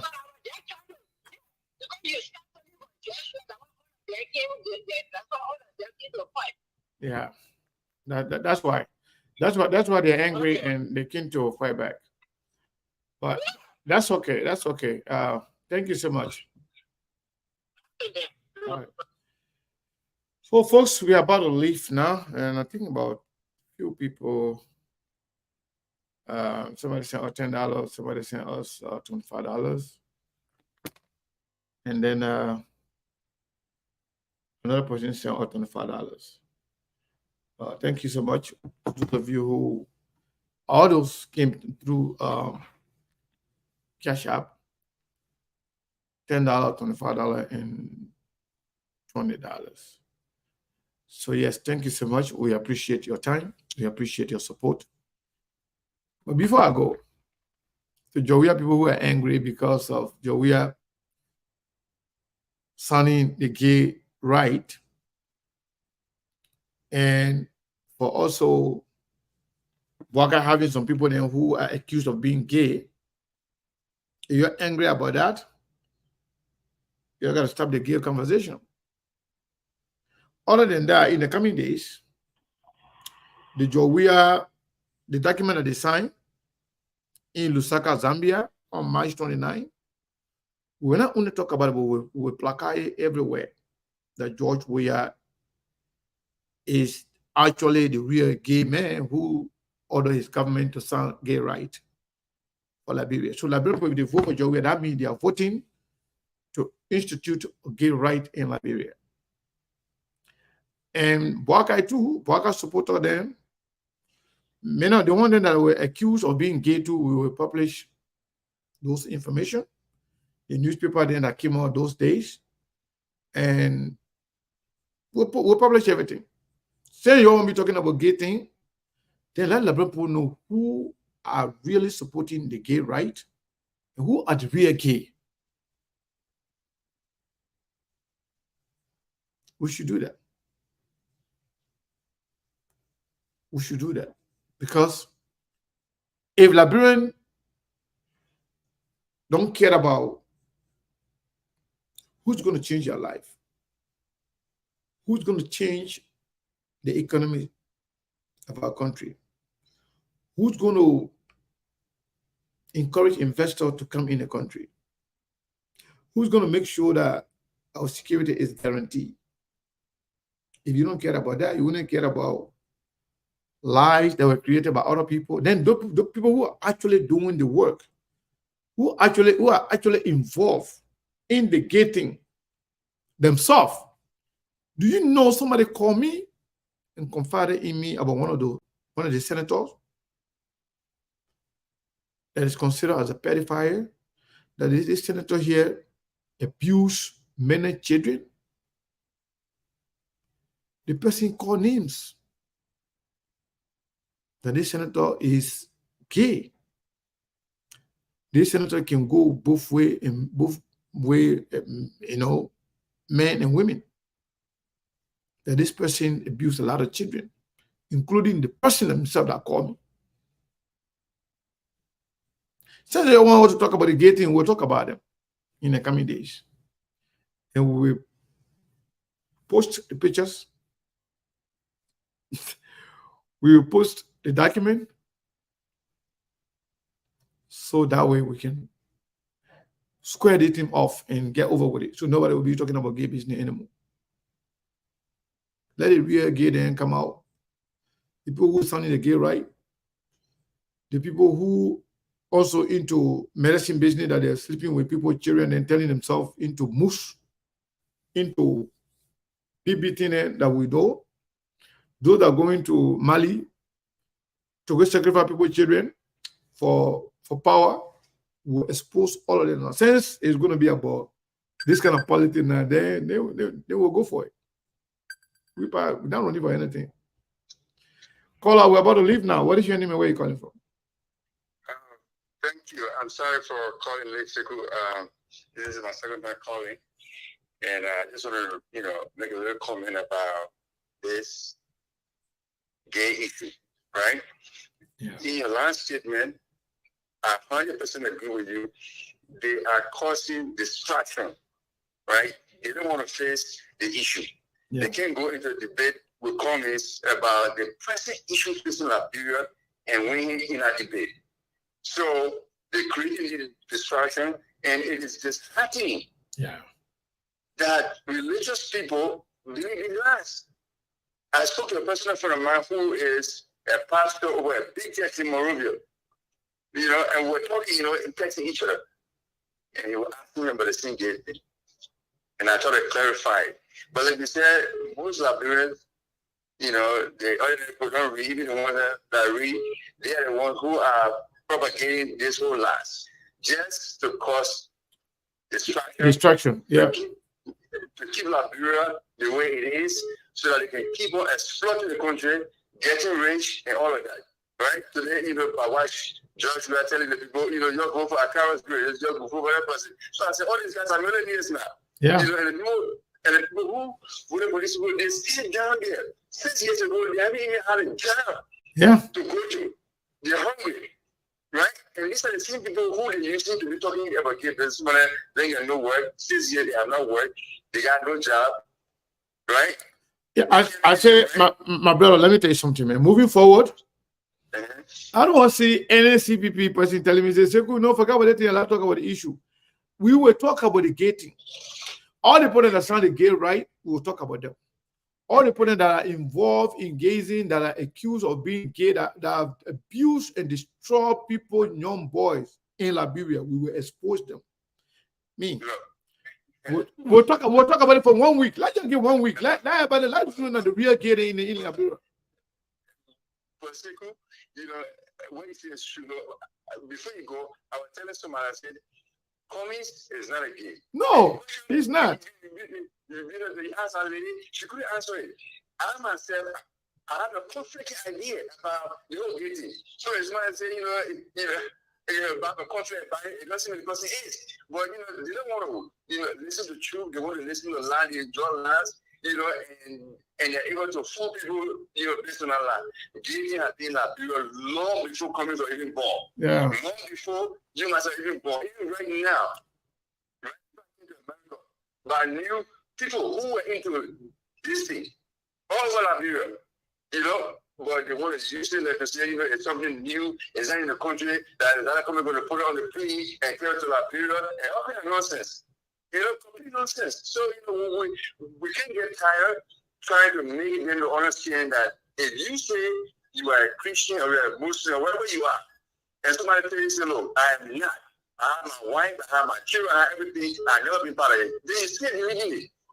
That means a wicked person. That means you don't love Liberia, you don't have the country at heart, you're focusing on something that you cannot help the country. You cannot help the country. When Liberia committing adultery, so if you go out and stuff, so many things happening. Right?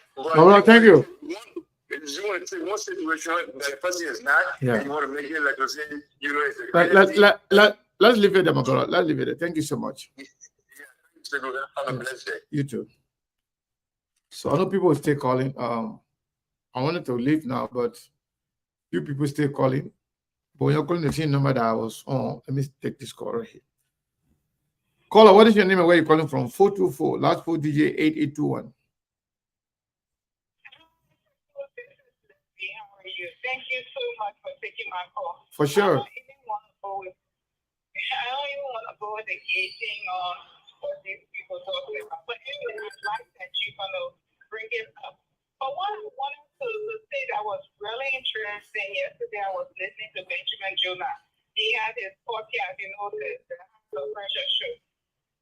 And of course, he always has Pape Slomo on there. And also Slomo P, that one. And so Pape Slomo has some businesses and stuff like that. And Benjamin asked him a very good question. Mm-hmm. He said, Pape Slomo, you got 3 businesses. And one of them is very successful. Mm-hmm. So if you are supposed to have somebody run your business, who will you take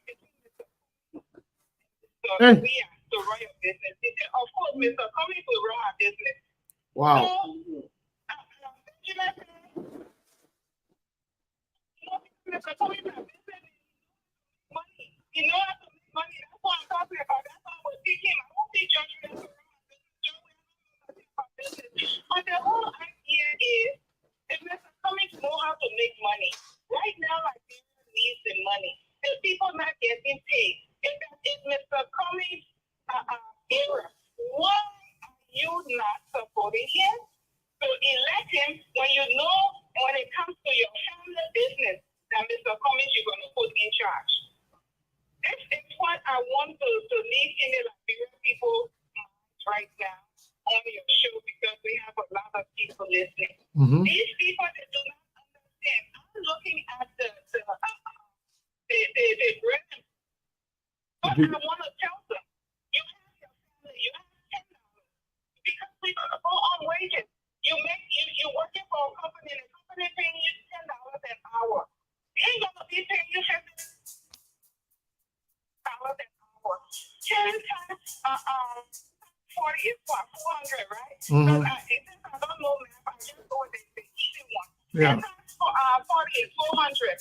If you're getting paid every 2 weeks at $800, if there's 10 taxes from there, at least you're bringing home $750 or $700. Would you Yeah. be able to support your family? You will. Every 4 weeks, you can bring home $1,600, and the taxes will be $1,400. This is what we're talking about, and Mr. Cummings is going to give to you. It's not the guilty, not the guilty. No, let's go back to what Mr. Cummings is going to do for you. This is what you need. Your children need to go to school. We have the no child left behind policy. We have that when your wife, the anti rule, the anti law that will be put in place, that when you go to the hospital, your pregnant wife go to the hospital, that they will not be able to send them home or leave them on the road so they can die. There will be folks to take care of them. And if the people don't have insurance, then they will be able to send them to a government hospital after they give their birth for them to be able to have somewhere to go. These are the things that we're talking about. These are the things that Mr. Cummings is going to put in place immediately. Thank you, Levy. Thank you. Thank you so much. For sure. All Anytime. right. Yeah. Thank you. Wow. Caller, what is your name and where you calling from? People don't want to let me go home. Go ahead.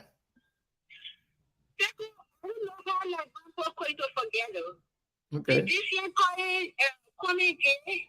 I don't know whether you can remember, 2005, when Oprah wanted to be president, a photo came out of a video. I think I got that video in my Yahoo box.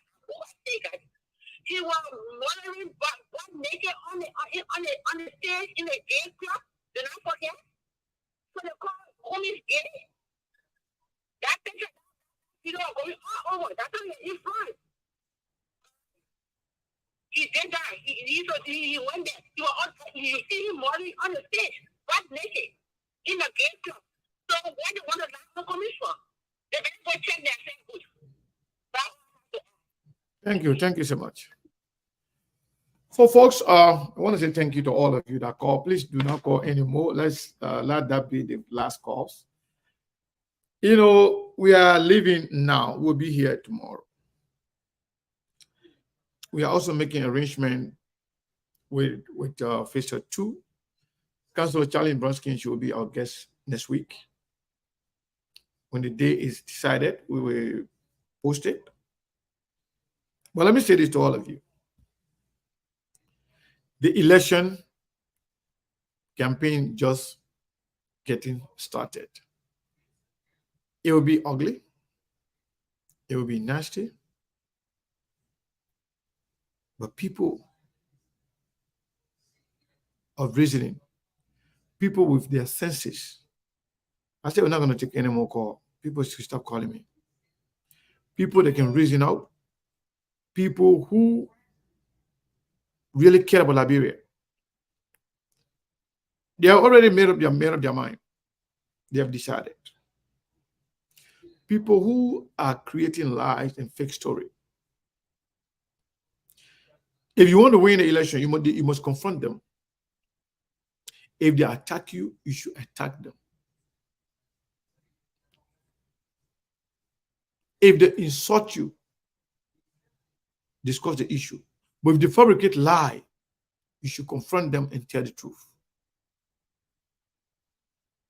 You know, in any campaign, discuss the issue. If people try to distract you. But if they lie on you, you got to go and refute the lie, debunk the lie, tell the people the truth. Other than that, if you are silent on it, people can believe it. And everybody should have all kind of people among you. If they get their crazy dogs to attack you, send your crazy dogs to attack them. I'm just being honest with you. Liberian people, most Liberian politicians, they are nasty. They are wicked sort of people. They like to see things going wrong. As long as it benefits them, they care less about the country.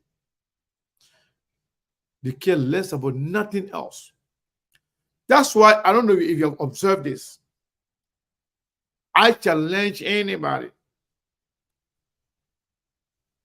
If you come and attack me personally, I'm not talking about old picking them with chicken brain. I'm talking about regular people, real people. If you come and attack me, I will definitely go after you. If you go to lie on me, and I know that people will take it seriously, I will go and set the record straight. Politics is not religion. It's not church, it's not mosque. Anybody try to do anything stupid, get their own stupid people to react to them. Everybody get, they're not in Liberia, we always say that they're not one woman can born crazy child. What making them angry? Because we are pointing to the fact that Georgia government signed the gay right. We are pointing to the fact that Joe Barker got people that are supporting him that are gay. The one making them angry is the fact that Joseph Barker is sick, and they don't want you to talk about that Joseph Barker is not healthy enough to keep himself up, to keep himself alert. When you talk about that, they get angry. They talk about gay, all that kind of thing. So, if that's the reason why you are lying on commies, me are not running for anything. We will talk about Joseph Barker health. We will talk about the gay that Joseph Barker recruited. We will talk about the killer that Joseph Barker recruited. We will talk about the killer then that are ready to kill Joseph Barker himself when they take power just to take the presidency from him. We will talk about them. We will talk about Prince Johnson's messages to the Liberian people.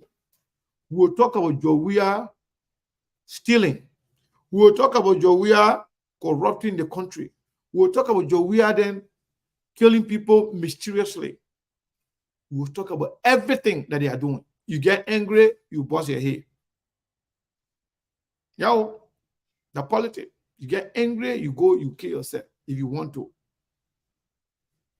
If you can't listen to it, just get out of here. And we'll get everybody the opportunity to call in and then talk. That woman just exposed herself. She did not only expose her limitation, but she exposed that she has no integrity. That's why I ask for you as a religious person. Can you, or do you believe community based on what he said? No, I say you think about it. What you think right now in your mind? What do you believe? 100%. Tell me what you believe. But because their blood is so infested with hypocrisy, and what the man say for her, and the way you talking about, come on, man. This is shameful. This is shameful. Some of you are embarrassment to Liberia. I'm telling you the truth. Some of you are embarrassment to Liberia. You represent no iota of decency. Zero. You are not proud. You have no dignity. You guys just traffic in lie. Hey, man, what kind of country is this? And good people are not listened to. Good people are not respected. Hypocrites, liars are the one they can listen to. Good people are not celebrated in Liberia. Other country, they support people with integrity. They support people. They celebrate the good ones among them. But Liberia, we always bring down the good ones among us. We do it in our families. We do it in our communities. We do it in our town and villages. And we do it in our country. Some of you are very limited, very hypocritical. That's why a lot of people don't take you seriously. Even the politician that you say you support, they don't take you seriously. They feel like you're a bunch of hypocrites and jokers. Today, I saw somebody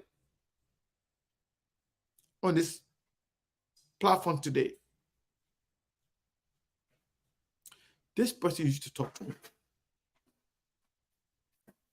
This person get angry when Joseph Boakai did not, that person taking himself to be important person, an advocate. I don't want to call their name to really promote them. Calling idiots' name on this platform is a promotion for them. This person was so angry, insulted Joseph Boakai and said everything about Joseph Boakai because Joseph Boakai didn't take humbly. This person, because there is a bastard person, when humbly decided, a grown man, you say you marry, you got a woman, you got children. When humbly decided to go back to Boakai, this person took 380 degrees. After insulting Joseph Boakai, when humbly said, okay, we're going to support Joseph Boakai, because this person is the troublist, the person went by and started singing for Joseph Boakai. Then you want me, Sekou, to take it seriously? You are brain dead. A grown man, you cannot make a decision for yourself. Your minds are not developed enough to do critical thinking, to do critical analysis, and make decisions for yourself, for your children and their children. But you are there following other people. Amen. They want me to take it seriously. That's why when they come here, they talk all kind of things, going back and forth. Someone I can't pick them up. And I don't see it. Because you are a non-entity. You are brain dead. Your brain size is like a peanut. There's nothing in there. Somebody got big hair, but there's also mud inside. Trust me. Because when some people behave in a certain way, I can be ashamed to identify myself with them. Where in the world? Today you say they want a white. They phone here. You said, oh, they think black. But tomorrow, because the person you support, that person say, no. They think even though they look black, but they're not black, they're white. Then you chop it and say, yeah, they're white. That's true. I made a mistake. Yeah, I mistake. I thought I really think you know very well it's black, but because the person you support, you say that white, you say that white. Then you're not brain dead. Then you don't have mud brain. This is not to any particular person or particular supporter of any particular group, but that kind of behavior of Liberian is a turn off. It turns me off completely. When we're ready, we want to look down on Guinea. Oh, Guinea boy, man. We want to look down on Sierra Leone. We want to look down on Ivory Coast. All of them can behave better than us. There was a war in Sierra Leone, but I never seen them taking the Cambo, the copper wire, the zinc, and cancel it in Liberia. I never seen it. I did not see it. There was war in Ivory Coast. I did not see them taking the Cambo, the copper wire and zinc, even bricks. You can sell it to Liberia. But I saw it in Liberia. I saw many Liberians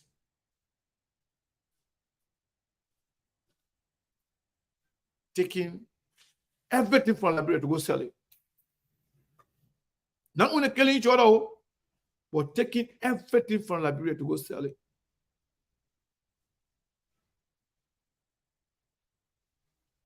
When they say who love their country, they will say they're first. But their action, their behavior show that they hate their country more than anybody else. The fact that people can say, you came my ma, you came my pa, I'll vote for you. That was a disgrace. You know, but you don't know, but will vote for you. That's a disgrace. You sick, you're not sick. Even will take you in the mortuary to make you president. Or you say the men are dead men walking, we agree. You say the men sick, we agree. You say, every election time they will bring some kind of stupidity, and they will all fall for that. Then they won't put to take them seriously. But I know that this election is a different election. I know this election will be a turning point for Liberia and for the Liberian people. We will be here. It doesn't matter who wins the election. We will be right here. We'll be right here. We'll be right here. We will talk this thing again. We will tell you that you're going to live with the consequences of your decision. We'll tell you. We'll tell you what you voted for, that what you get. People you elect, people you vote for are a reflection of who you are. You're going to vote. You vote for Joey, they're your business. You vote for Baka, they're your business. You vote for Komis, they're your business. Our job is to tell you the truth. Is to tell you what is right. You decide which way to go. Whoever you support is your right. But there's something coming when you say A.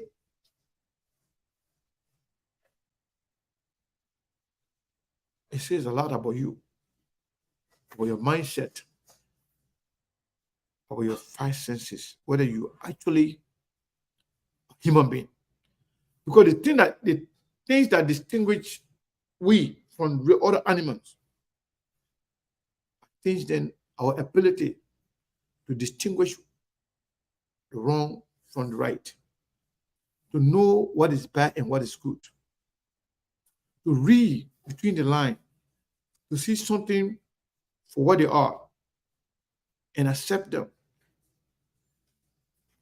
But if you don't have any of those ability, then you're not your human being. You are the other group of animals. You're not one of us. If you don't have a sense to understand what is wrong and what is right, to distinguish lies from the truth,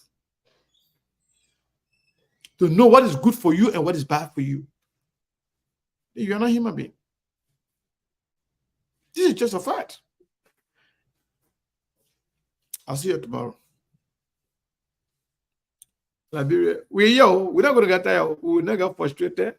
We will not stop talking. When Joey can see, we will say it. When Joseph Barker is sick, we will say it. When preachers see that killer, we will say it. You're not happy? They're business. Our job is to tell the truth. Vote for whoever you want to vote for, but at least know who they are, know what they are, know how they look, and know their health condition, and vote for them. I mean, I will not feel guilty tomorrow to say that, oh yeah, we didn't tell them the truth. I will not feel guilty. I will sleep sound. I don't care who wins the election. I will sleep very sound because I'm proud of us doing our due diligence, telling you the truth. If you decide to go the other way around, it's up to you. We love you people, man. When I got tired, we're in this thing here to the end. Yeah, let me just going back to check. All right, thank you so much to everybody who been here, who shared the show, who were here for the whole time. Thank you so much. We'll be here tomorrow, and we will talk more. But I tell you, man, the gay thing will elevate the conversation. We will come up with that gay right document. We will read it and we'll publish it. We'll come up with all the people that were accused of being gay in Joseph Barker camp. We'll talk about all of them. And we'll play the tip that commies have been asked many, many, many times. And his responses, we'll play them. So the Lebanon people can know the truth. So the liars can continue to lie. And we, the good people, should spread the truth. They say, if good people fail or sit by supinely and do nothing, the bad people will leverage and influence the society. And we all will be victimized by their action. So there's no time to be hungry.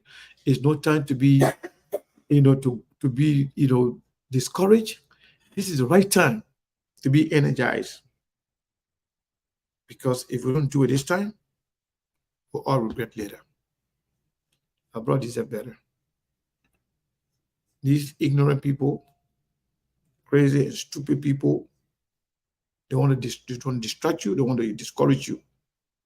But we'll continue to preach the message to the Liberian people. Let them make their decision. It's up to them. Have a good night.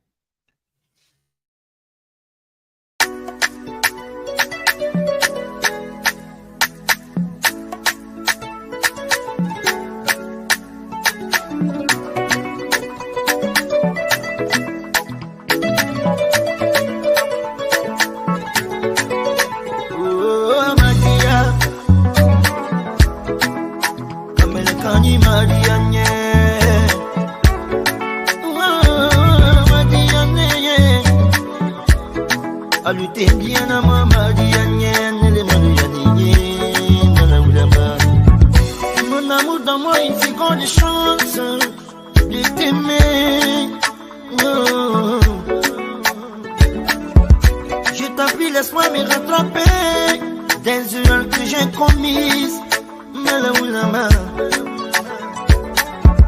Mamiri ne tu dis que si Gamalu temba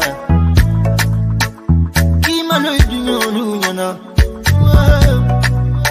Ndine ni Gamaro Shia Yandio iti ya fondima Magia Kamele kani Madia nye Madia nye Alutendiana mama diane le manuyani malaulama. C'est vrai je connais rien en mathématiques, mais je sais combien de fois tu comptes pour moi. C'est vrai que je suis très orgueilleux, mais j'avoue que je suis fou de toi. Solidama, Solidama, il va faire fini Arabima, Yamadama, Mamili Sanye. Te fais fini dianyero ni majusu madama ni walondo susu male duma musoro